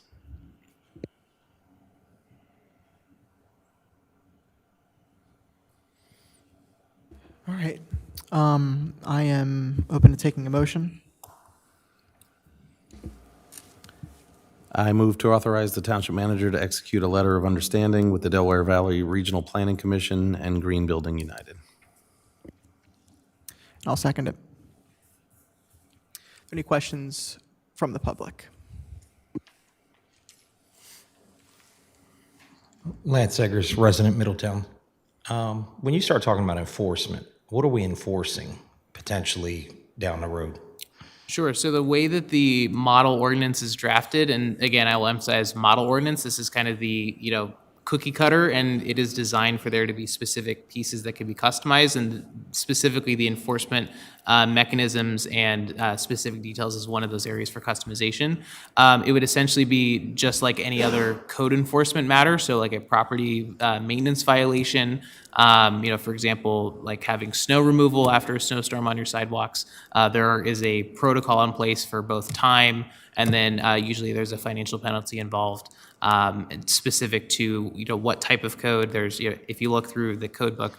Well, I'm talking about specific to this. You're giving me like sidewalk stuff. If we're talking about energy consumption, what are we enforcing upon businesses? Like they're not, reducing consumption. They're not adding like sustainable energy things. Like they're not putting. At this point, nothing. Yeah, so it's a great I know question. at this point nothing, but in the future. So the only thing that this program does is require them to report. They are not required to meet any certain thresholds. It's simply to relay the information to the township. And that's the only thing being enforced. Correct. What about in a year from now, if we join into an agreement? Sure. What could we potentially be enforcing? That's Sure. what I'm getting at. That's a fair question. So the model ordinance and this type of program only contemplates reporting of the information. It certainly does create a pathway because that information is now housed in a common place in a community. It creates an opportunity longer term if there is a consideration to have additional legislation to meet certain thresholds. I would say there's probably a lot of legal questions that involve that, and that is very far away from what we're talking about here. This is simply for private properties to, and again, we're talking about large commercial properties, to communicate that information to the township. Okay. All right. Thank you.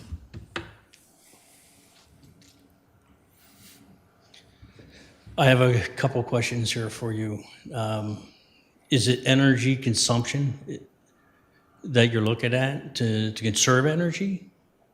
It's just simply, like your home PICO bill. It's just simply how much energy, electric and natural gas is being consumed at the property. Right. I get a letter from PICO and it tells me, where I fall within, my square footage in my neighborhood kind of thing. I think I'm going to follow this bouncing ball. I'm big on you don't need to know, right? I would rather incentivize you to put LED lights in, not mandate, because that helps me as a business operator. Now, as a landlord, that would also bring up the rent. Nobody can tell me that we're not going to be raising the rent if I were a landlord. I was there before, right? That the individual is going to pay that, be it a company or an individual, right?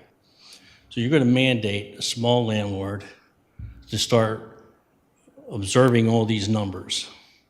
You're going to hurt the renters in these apartment buildings, townhouse development, whatever. You're going to hurt the people that are already hurting. I caution you that don't go down this road. You're going to hurt the businesses. You're going to hurt the individual renters, though they don't think they pay taxes anyway for the most part. Talking to renters, I'm like, the rent is paying the taxes. So you just did a nice little increase. They're hurt. We're going to be bouncing this ball, and we know government doesn't shortcut anything. What you're doing is you're bouncing this ball right down to a vote, and because it's so easy to get the information from these businesses. Don't think they don't know what you're doing. You may not be doing it intentionally, but I see where it's going. Just give me your information. Then that information becomes regulated. Then you're going to start enforcing. Then there's fines. Don't go down this rabbit hole. Make it an incentive for, I don't know, the apartment building to put in more efficient motors. What's the energy cost on motors? Do you have any idea? I wouldn't know what type of motor you're talking about. Electrical motor cost. What's the average bill? It's 80% of the electrical cost. Now, I could give you some ideas. You don't have to go down this road, or you could try to tax these business people, because they'll be moving out of the township. It's 80% as of a few years ago. Your energy cost is to start that air conditioner, start those heaters and things like that. That's 80% of the cost. I'd rather much better incentivize you as a business owner or even a homeowner. Put a VFD in there. VFD will take out the spikes on your power, save you money. You don't have to pass it on to the renter, right? And then maybe the township can look for grants to incentivize that. Or if you, whatever your big plan here is, you incentivize somebody to do what's good. On top of that, you put a VFD on that drive. Unfortunately, I know this business, right? You put a polychain belt on that, it's going to be a positive drive. You can't do it on all drives, but you can save another 15% of energy just on startup and no slip. I'd be happy to try to help you out. Call Gates Rubber. They're one of the biggest, best manufacturers. I don't sell this stuff, by the way, anymore, but I'm very well educated in it. You can incentivize people that are paying these electric bills, and believe me, they're feeling the hurt. But hey, you want to save 10%? Look at this program. You want to save more? Look at VFDs. Give them a tax break on doing it. Look at PICO. PICO will give you a tax incentive. There's other ways you can get that information without prying into my business or anybody else's business, because the business community is going to turn against the township. I personally guarantee it. They may not be out here, at the meeting and everything, but if I were in here as a business person, that's exactly what I'd be thinking. I'm going to expand my business, to be more regulated? We all know we're regulated out of business. Why do this to them? Incentivize. That's my thought. But you're going down the right road, but it's the wrong path you're on.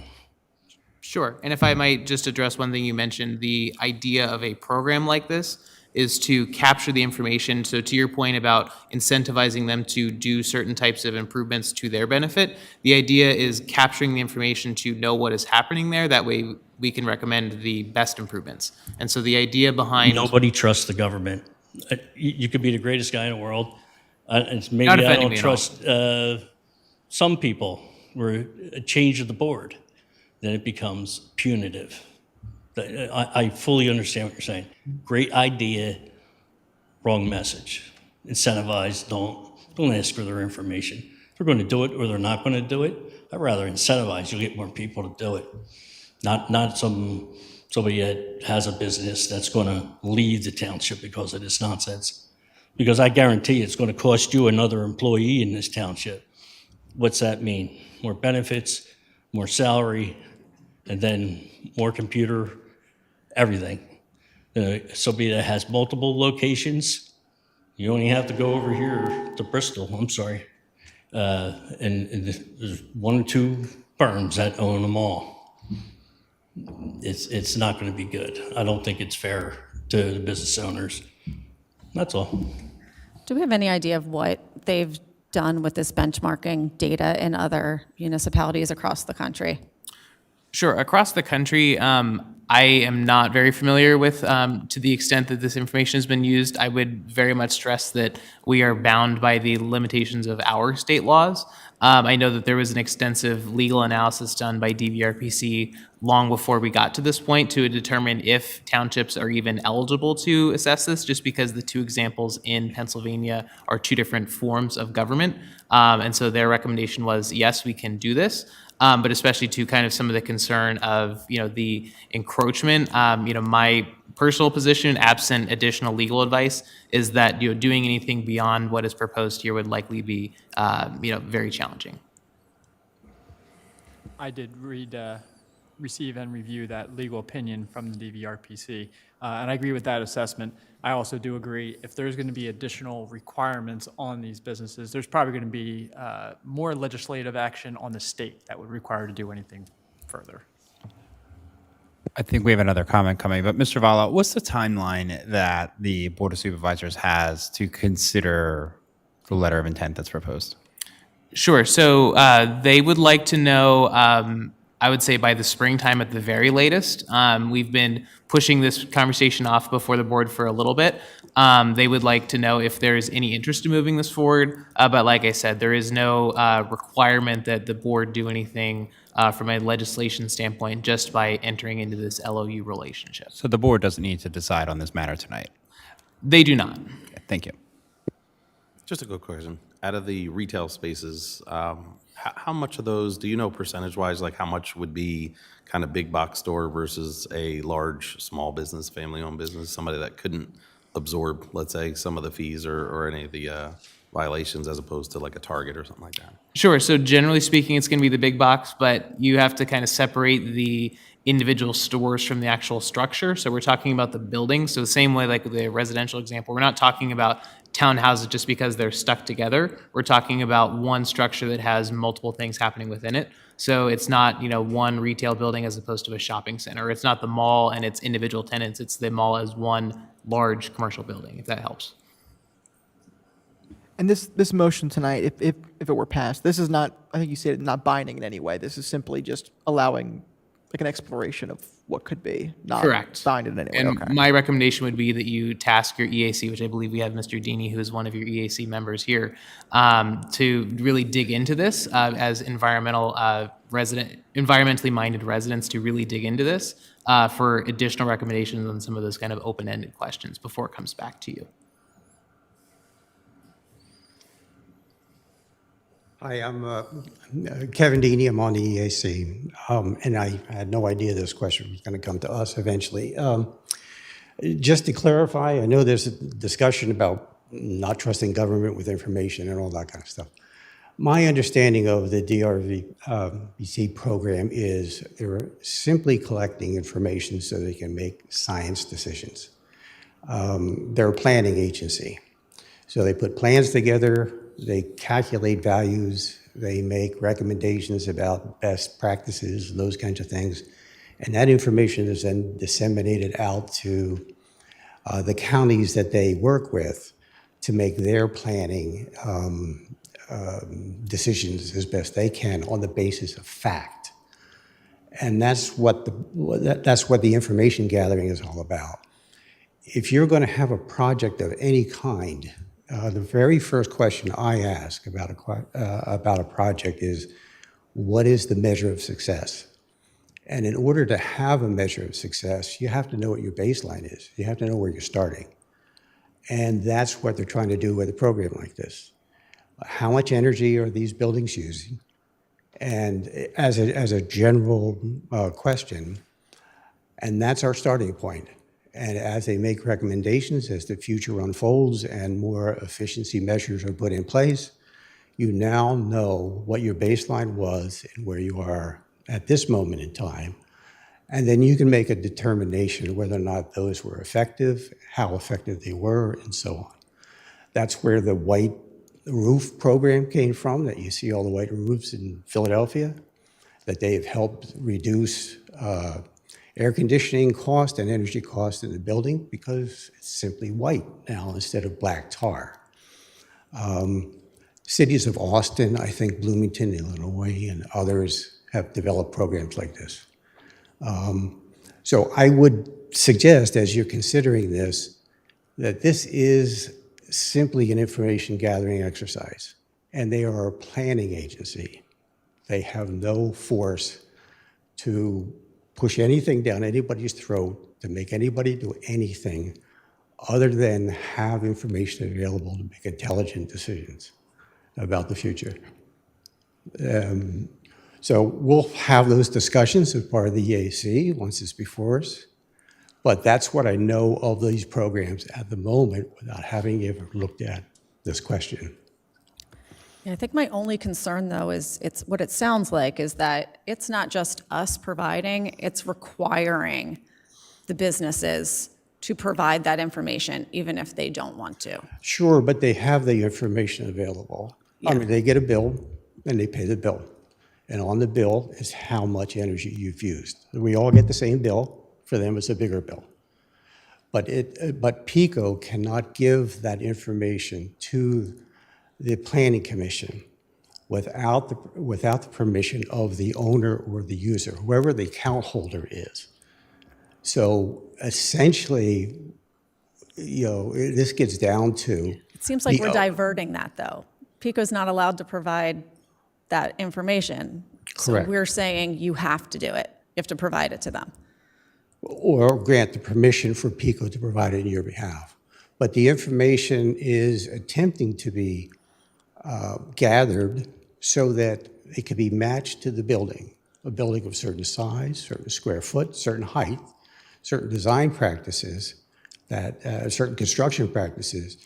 They can then determine that buildings of this type built in the 1980s, whenever Oxford Valley Mall was put in or whatever that was, that it will use so many kilowatt hours per square foot.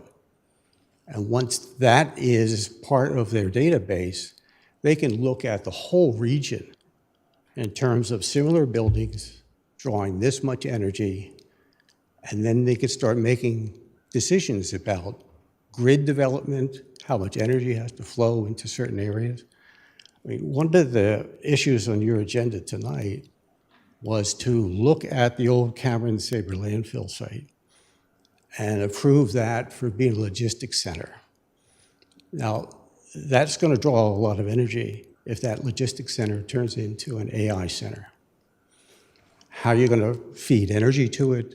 How do they make those kinds of decisions? How do we know how much energy is being used in the region? That's the stuff they do. And participating in that program, to me, doesn't seem like that's a negative thing.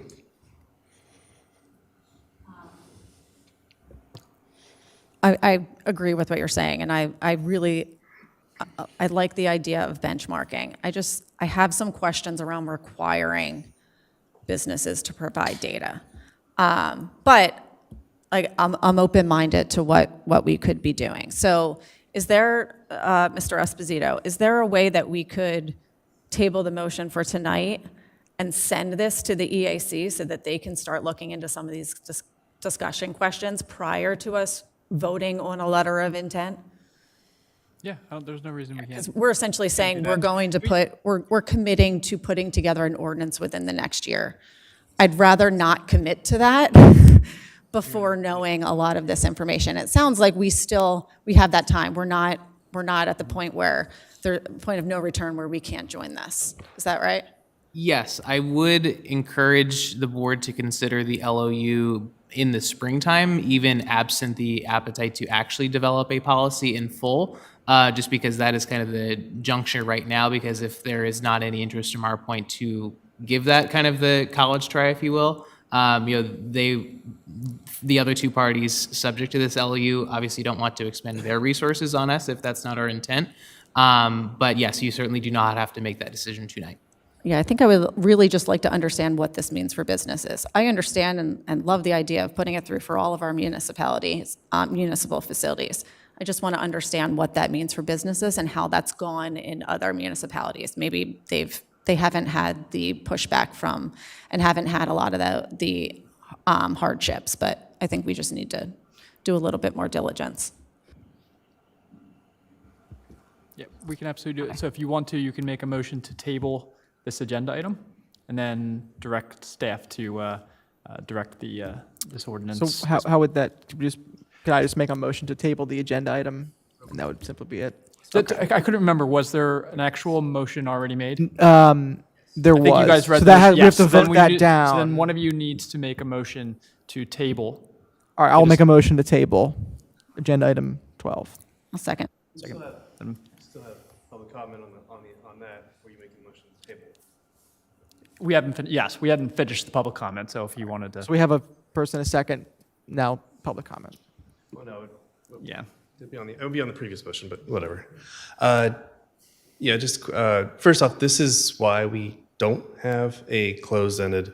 This is a perfect example of why we don't have a closed-ended public comment restriction. Anyway, I'm just curious, how does within this within the data collection, how do vacant properties, commercial properties, how are those factored in? I know we have like 30% vacancy. I'm not happy about it, and it's something that I've discussed in the past about. But how are vacant properties tabulated within this?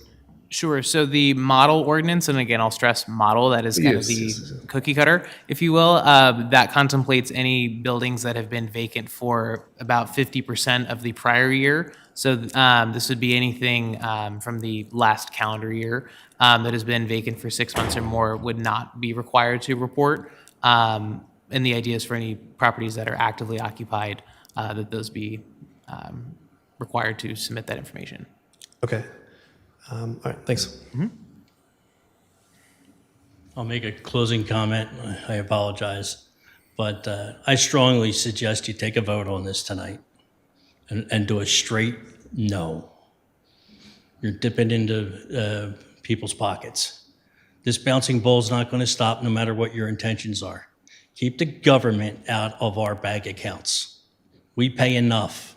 And I don't trust any one of the government agencies if it has a 3-digit acronym or whatever else. I don't trust the feds. I don't trust the county. You see what the county's doing up there? Those clowns, they can't tell you what a boy and a girl is.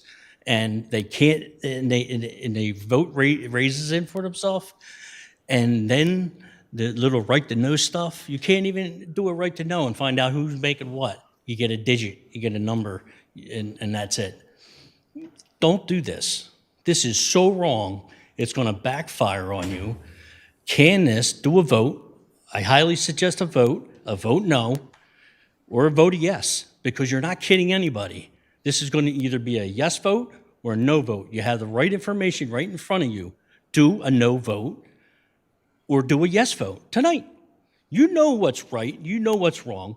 We all know where it's going. We're not joking. I'm going to be as passionate about it as I can. I suggest you put it on the board, vote yes or vote no. Don't play this game. Don't wait until like it's a June and everybody's out of school and nobody's paying attention to you. It's not right. You have no business knowing what I spend on money as a business. You don't. This is freedom, baby. This is the USA. Follow the Constitution's an amendment. Let's not get this confused, all right? And get rid of this thing tonight. Be done with this. Come back with another one. And I suggest this. Give me something to incentivize me to do something better. Tax break. That'd be wonderful. Even if it's just me as the company doing it, give me a tax break. I bet you didn't speak to any of these landlords around here. Guarantee it. Didn't do it. And you probably won't get them because they have an exit plan. And you're going to hurt the taxpayers. Please, take a vote. Take a vote tonight. I make a motion. Take a vote. That's all. Is there any other public comment? So now we will vote on.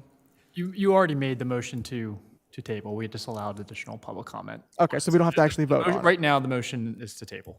Okay, so do we have to take a vote on that, or are we? Yes. Doing it now. All right. All those in favor say aye. Aye. Aye. Any opposed? Our motion passes 3-0. Now the fun part, we're going to get the department reports, starting with the Township Manager's Office.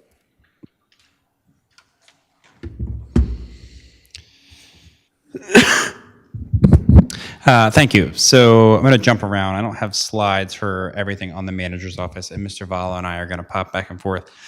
So one thing, to address a comment earlier, we obviously spent a lot of time celebrating the Parks and Rec department, but as was mentioned, we also have 2 critical resignations that have happened. Patrick Graham and Nicole Tenner, 2 longtime serving excellent employees whose contribution to the township are too much to quantify, are taking leadership roles in another Parks and Rec department. To say that it will be sad to see them go doesn't begin to express the collective feeling that I know our team and, of course, the township are feeling. As a township manager, retention of good employees is certainly my responsibility. As a township manager, recruitment of good employees is also my responsibility, which is where that focus will shift as we manage the transition at this time. And of course, we'll be partnering with the Parks and Rec Advisory Board as well as the EAC and other partners as we sort of explore those next steps to ensure that we continue to have a high-performing Parks and Recreation department. A couple other things I want to note from my report. We've had some pretty significant inclement weather. Just want to say thank you and congratulate the Department of Public Works for their efforts in sort of managing it.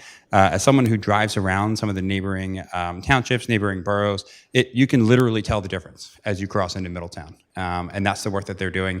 They do a great job. I think the record is about, correct me if I'm wrong, it's like 20 hours straight of continued sort of performance in managing our roadways. It's a lot of work. It is 29 hours. 29, thank you. From the back. Yeah, thank you. Thank you very much for that correction. Incredible. Certainly concerning. I don't love that they're working 29 hours straight.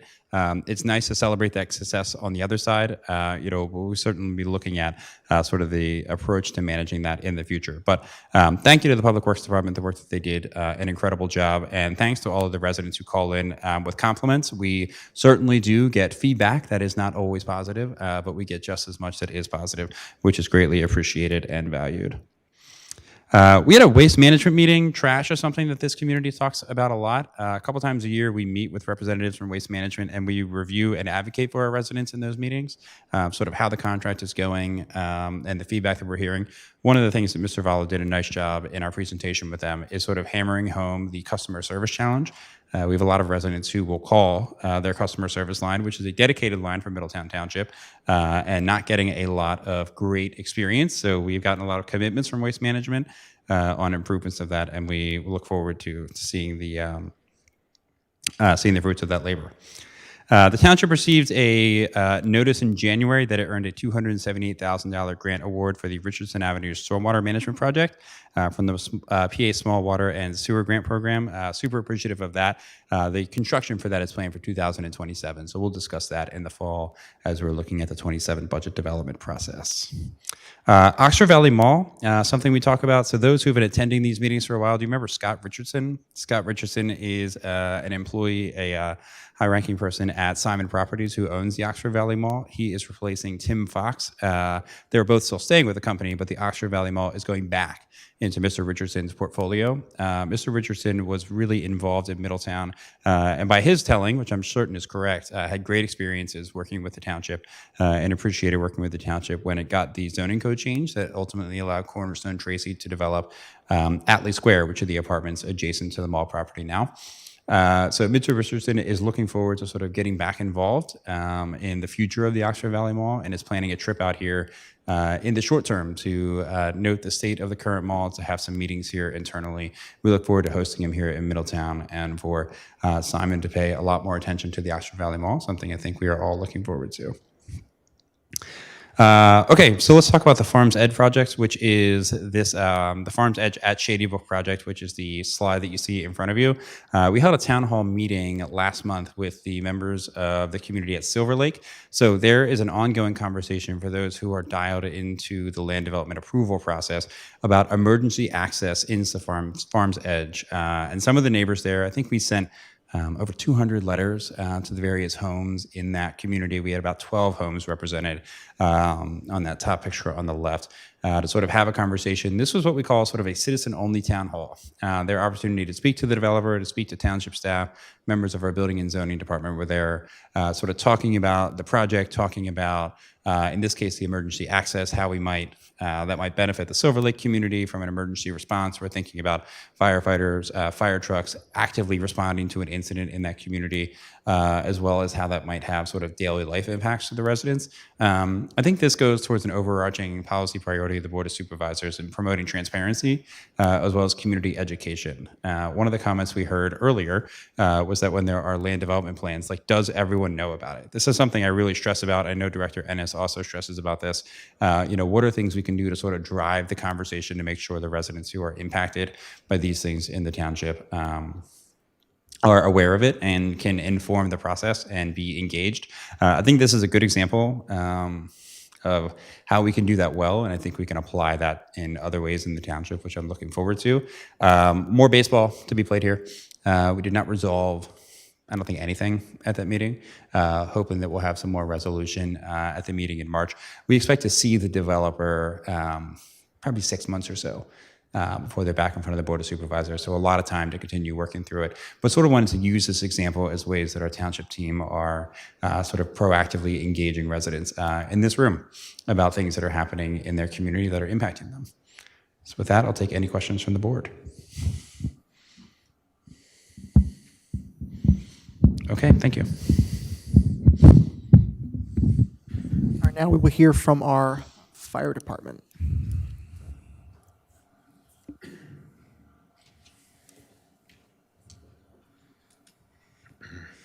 Hello, my name's Daryl Martin. I'm a firefighter EMT with the Middletown Fire and Emergency Services, here to deliver our January 2026 report. Kicking off in January, we started our 2026 fire inspection program, which covers all the commercial businesses in Middletown Township. This year, we started with our first due software, which was purchased last year and placed into service January 1st. With this software, it's going to allow us to have an integrated, pre-planned, vital building information that we're going to be able to share with all fire departments and municipalities that use the first due software. So when our chiefs are showing up, our fire trucks are showing up, anything they might need, they'll be able to grab out of their MDTs and computers. So that's a big step for us. During the recent snowstorms, firefighters from our department, as well as all the volunteer fire departments, stepped up, staffing those 30 to 35 hours straight, handling all types of emergencies, from minor emergencies to helping out the ambulance with shoveling and all those things in between. So a good job to all those that helped us with that. The Township Training Committee is working on a bunch of joint training, utilizing some vacant buildings up by the Ox Valley Mall that will be able to do some good training. We're also putting together some state and county classes to better the skills for all of our firefighters from all of the departments, career and volunteer, and allow us to work better, to better serve everybody. We had one fire that occurred during daytime hours. Multiple companies responded. Middletown and Engine 77 from William Penn both arrived within 4 minutes. The fire was held to the kitchen area. The home did suffer some smoke damage. However, they'll be back in their house, hopefully not too long from now. Unfortunately, on a sad note, we did have one death to report. We had a fire in mid-December in an apartment complex. Small fire, but an individual suffered injuries and just recently succumbed to those injuries in the hospital. So we would remind everyone to check your smoke detectors and practice your exit plans and all that stuff. The township-wide duty program, which is being put together by the volunteer companies to increase the staffing for off hours when Middletown Fire and Emergency Services are not working, plans to pick up in March now. We are working with the county to develop a effective emergency communication center plan that'll allow that to be a smooth operation. So we're looking forward to all of that. And that's pretty much what I have from us. Any questions? Yes? Would note if we go back, Daryl, can we just talk about the picture that we see here on this slide? Actually, I missed that on my thing. Yeah, so we've been going out a lot over the last 2 weeks, obviously shoveling out fire hydrants. In that picture, there's a fire hydrant that's in a cul-de-sac street in the Boxwood section of Middletown Township. The hydrant's under about 4 feet of snow. There's two hydrants are both that way in that neighborhood. That's the career staff out, just clearing those hydrants. A lot of residents stepped up to clear those hydrants, be hydrant heroes, as we called it in the campaign, and did a great job. If anybody sees a hydrant feel free to contact the fire marshal's office, anybody in the township building, and we continue to go out. We're out on 2 today. If you know of elderly residents or someone that's just not able to shovel that snow, let us know, because we'd rather have that snow cleared out beforehand for ourselves and, anybody else that needs to use that fire hydrant. And good point. Yep. Yeah. Thank you. Yep. Next, our Public Works Department.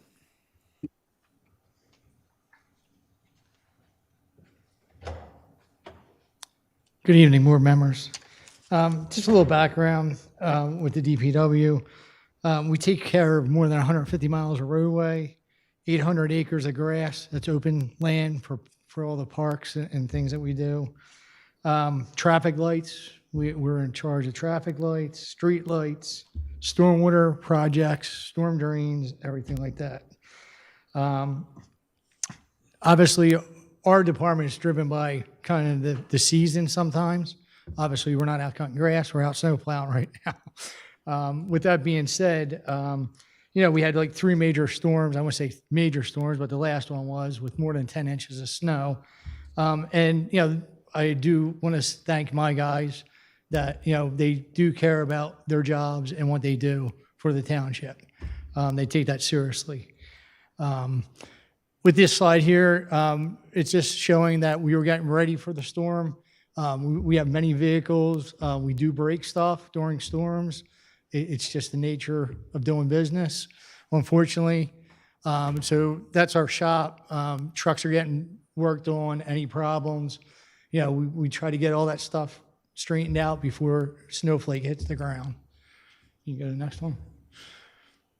That's just a representation of, when we could get salt delivered, which everybody's in the same problem. We can't get salt. But that is a picture when we were able to get salt, us stacking a salt. And that bottom left-hand, we do take that salt. We do have brine capability. So we do brine roads. We brine all the main roads first, and then we'll go through the cut-through sections, we call them, of the sections. And then if time allows, we will start hitting interior roads. It depends on the storm. It depends. We don't do it every time. It depends on the storm itself. That there is some equipment that we use because not only are we tasked with the roads, but then we're tasked with doing about 15 miles of sidewalks to try to get that and the parks, completed. We try our best. Obviously, that's a little on the back burner. The roads are our most priority that we need to take care of. So those 2 pieces of equipment we have, one is, we call it the Gator with the plow in the front of it. It does have a salt spreader on it. The other one is a new piece of machinery we bought this past year. It's actually a mower, a 72-inch mower. It goes on the front of that. However, we have a broom for the front of it that when we get a lighter snow, even with the heavy snow, it will work a little bit. It just takes a little bit longer, but that will clear sidewalks and do a great job for us. Obviously, the weather drives are what we do. However, there's still things we need to do. Potholes are always coming up. On the left there, our plows will hit manholes at times. So when a plow hits a manhole, we break the blade on the bottom. So then most of the time, the whole blade has to get replaced.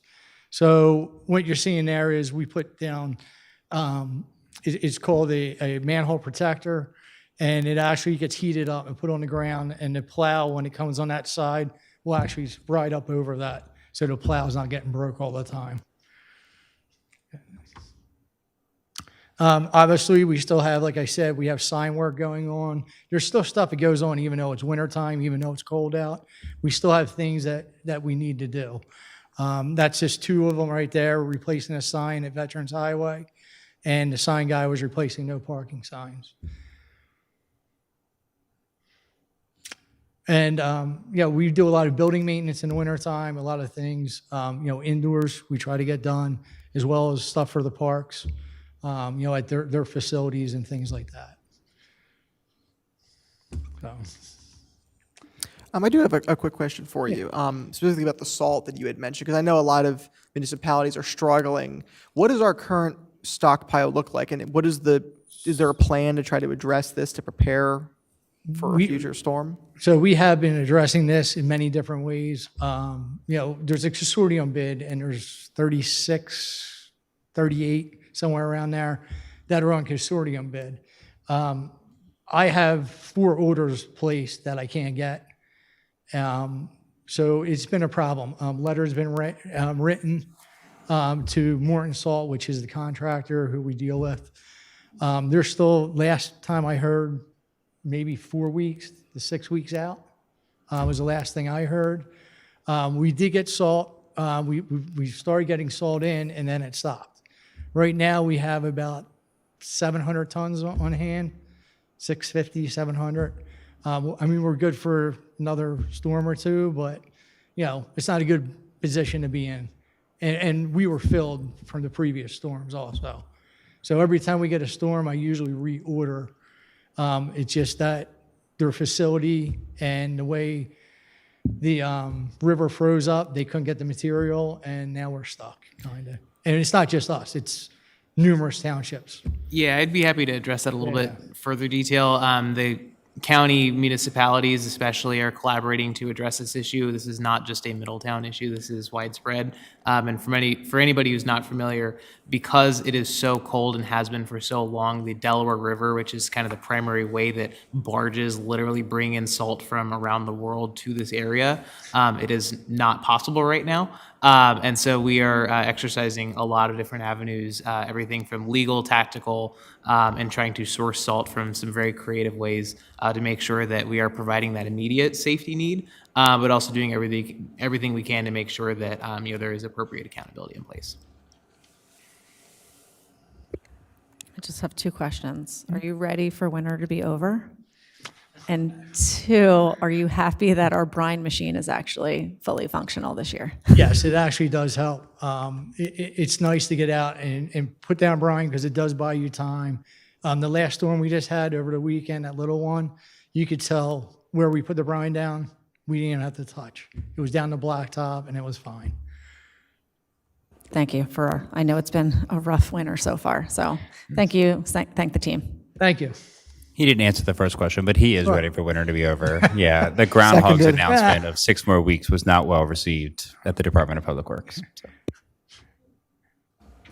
All right. I just wanted to say, as one of the volunteers on the fire duty crew that was mentioned before during that storm, we had a bunch of calls that night, and the roads were way more manageable than some of the private complexes, apartments and stuff that didn't have you guys plowing for them. So I appreciate it. And I'm sure the people that we responded to appreciate that we were able to get out there safely without any problems. Just to let you know also, it's not just me, Albie, the police, they had their command staff in.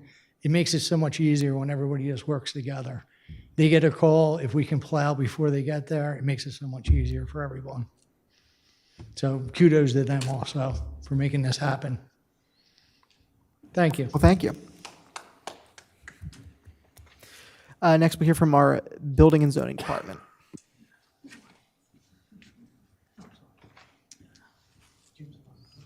Hello again.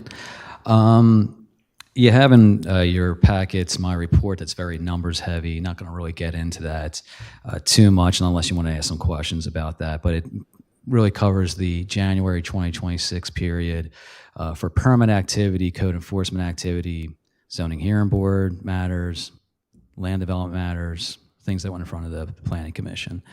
But I really wanted to just take this brief time to just kind of give an overview of the Building and Zoning Department, their roles, responsibilities, and functions, since this will be the first of many of these types of reports moving forward. What you have there on your is the taken directly from the township website. It's basically the roles and responsibilities fully spelled out. The main responsibility of the Building and Zoning Department is to ensure and to protect the public's health, safety, and welfare through basically how a property is used, how a property is designed or laid out, and also what's constructed on the property. That's the gist of it. Now, it does that mostly through enforcing and administrating specific ordinances in the township's code of ordinances. Those ordinances would be the zoning, the building code, the property maintenance, as well as the subdivision and land development ordinance. There's a lot of responsibilities and functions that kind of fall in there. But when you talk about administration, you're talking about permitting and ensuring things that are fully reviewed and permits are issued and also inspected, especially when something is proposed for construction within the township. Right there, you have an action shot from our township's building code official. That's Brian Barry. He took over for Tom McCool, who retired last year. He was mentored by Tom McCool, so he definitely was in good hands that whole time and continuing that really reputable legacy that Tom set. Next slide, please. During the January 2026 period, there's 9 employees I should mention, including myself in the building and zoning department, but specifically some of the things that happened for staff within the building and zoning department. Kim Basura, she was promoted to the senior admin assistant position at the Department of Public Works. She originally started as a customer service at the counter, went on to become an administrative assistant, and now is a senior administrative assistant. She's moving to Department of Public Works. I'm really happy for her. She's going to be a great asset to that department. Has worked for the township for close to 8 years now. Wonderful with the residents. So a big asset to the Department of Public Works, and I wish her well. Kind of bummed that she's leaving, but it's great that she's staying in the organization, and she's definitely a good example of just growing within your talent. Next there is Mike Quinn. Mike Quinn was just hired in November of last year as a building inspector. He is not as certified as Brian Barry, but he is really working fast and gaining all those necessary certifications to do all the plan review and inspections that are necessary in the township when it comes to permits and construction projects. And he just gained another certification to be a mechanical plans examiner. So again, just growing within the department. And last but not least is Madison Van Sant. She got the Employee of the Month for January, so I'm really happy for her. She's our zoning and code enforcement specialist. She, within the last couple of months, gained a certificate of zoning officer certification. And so she too is just, she worked originally part-time for the police department, came over to the building and zoning department, and has really just been a great asset to the community. Next slide, please. And last slide, just wanted to kind of specifically identify the committees and boards that the Building and Zoning Department works directly with. And those 2 primarily are the Planning Commission as well as the Zoning Hearing Board. Planning Commission is a 7-member committee appointed by the Board of Supervisors. Their meetings are the first Wednesday of every month. They primarily look at all subdivision and land development matters that are presented to the community, as well as any kind of zoning text amendments or zoning map amendments, and also conditional use applications. They provide advice and recommendations that eventually go in front of the Board of Supervisors. And the Zoning Hearing Board, they're a 5-member board appointed by the Board of Supervisors. They have a very, believe it or not, very narrow and limited scope, but it's a very important one. They are a quasi-judiciary body. So their meetings are very rigid. If you ever actually went to one of them, they're a hearing. And what you see is a lot of people asking for variances primarily from the zoning code, and they have to provide testimony. Zoning Hearing Board goes ahead and weighs those matters, and maybe or maybe not they will get granted those variances. There's also such things as special exceptions, also appeals of my enforcement that they would consider as well. But that is, I think, yeah, I promised everybody I'd stay under 5 minutes. I did it. But that's my presentation in brief. Definitely we'll give you more information, more detail, especially for construction projects as we move forward with these director reports. All right. Thank you. Our next we'll hear from the Finance Department.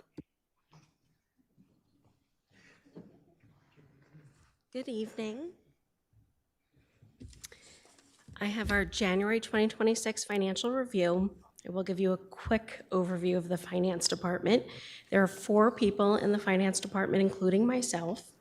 We handle all of the revenue, that's the money coming in, and all of the expenses, that's the money going out. Everything passes through our office. We have controls in place to ensure that we are safeguarding the assets of the township and that we are taking care of the taxpayers' money. So we can start with our January review. Here we just have the overview of the operating funds These include all of the funds that were in the budget except for the capital fund. So right now, revenue is at $892,000. Expenses are a little high there at $3.2 million. However, we have not recorded all of our year-end entries. And so that process will record revenue in different periods. Right now, we have December of 2025 and January of 2026. So we're still recording revenue for January 2026, and we're still reviewing all of the expenses that came in January to see which ones of those really apply to 2025 and will get moved back to 2025.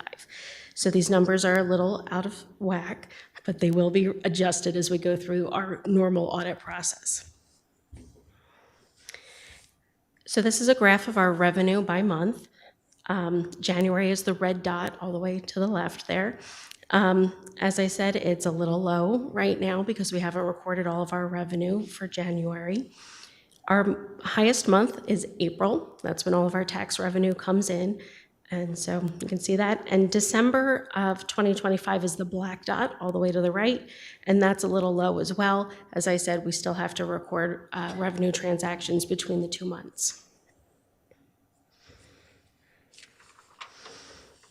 This chart breaks down our revenue by kind of category.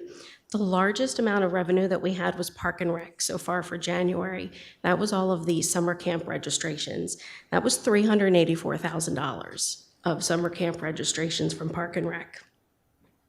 The other category includes the stormwater fee. We had $162,000 in stormwater fee collections in January.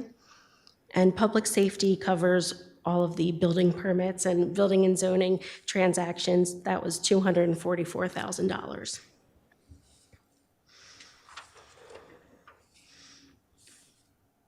These are the expenses. Again, the red dot to the left is January. That's elevated, as I said before, because we need to review and move transactions back and forth between December 2025 and January 26. And December of 2025, which is all the way to the right, is very low. Again, same reason, we still need to go through and review all of those transactions. We have some summary of the fund balances. Our general fund balance went down $2.2 million in January. Again, that was the increase in expenses versus the smaller amount of revenue that came in. This will be adjusted as we go through our year-end audit process and do the accruals. So right now it's in flux. We have our capital fund is next. There has been minimal activity in the capital fund so far for January. We are continuing to record transactions as they come through, but as construction ramps up, we'll see changes here in this fund. Similarly, in the stormwater fund, there's been minimal activity except for the collections of revenue. For our pension plans, we did meet with the pension managers in January to discuss the Q4 results for our 2 pension plans. For the police department, the pension plan increased $5.9 million during 2024, which is an annual rate of return of 13.07%. So we had a good year. Similarly, with the non-uniform pension, on the next slide, we had an increase of $1.5 million from December of 2024 through the end of 25 to take us to $13.6 million, and that's an annual rate of return of 13.32%. Some other things of note for the finance department, we received the CDBG funding of $110,000 for the 2025 ADA ramps. The total cost of that project for the township was $143,000. The difference between the funding we received and our cost was engineering fees. Our Board of Auditors met in January. They only meet once a year unless there's an issue that they want to discuss. We had our quarterly financial advisory committee meeting earlier in January as well. We reviewed the results of the investment fund. That holds the $40 million that was the proceeds of the water and sewer sale. That rate of return for the year was 5.69%. We do have a budgeted transfer of $1.3 million out of that investment fund into the capital fund for 2026. Finally, the finance department was very busy filing our required year-end returns, our W-2s and our 1099s. We've been diligently working on our reports for the auditors. And I just want to thank my staff, Mary, Marnie, and Linda, because they've been doing a wonderful job making sure that we get everything done on time for our reports. Take any questions? Okay. All right. Thank you. Thanks. Thank you. And last but not least, our IT department.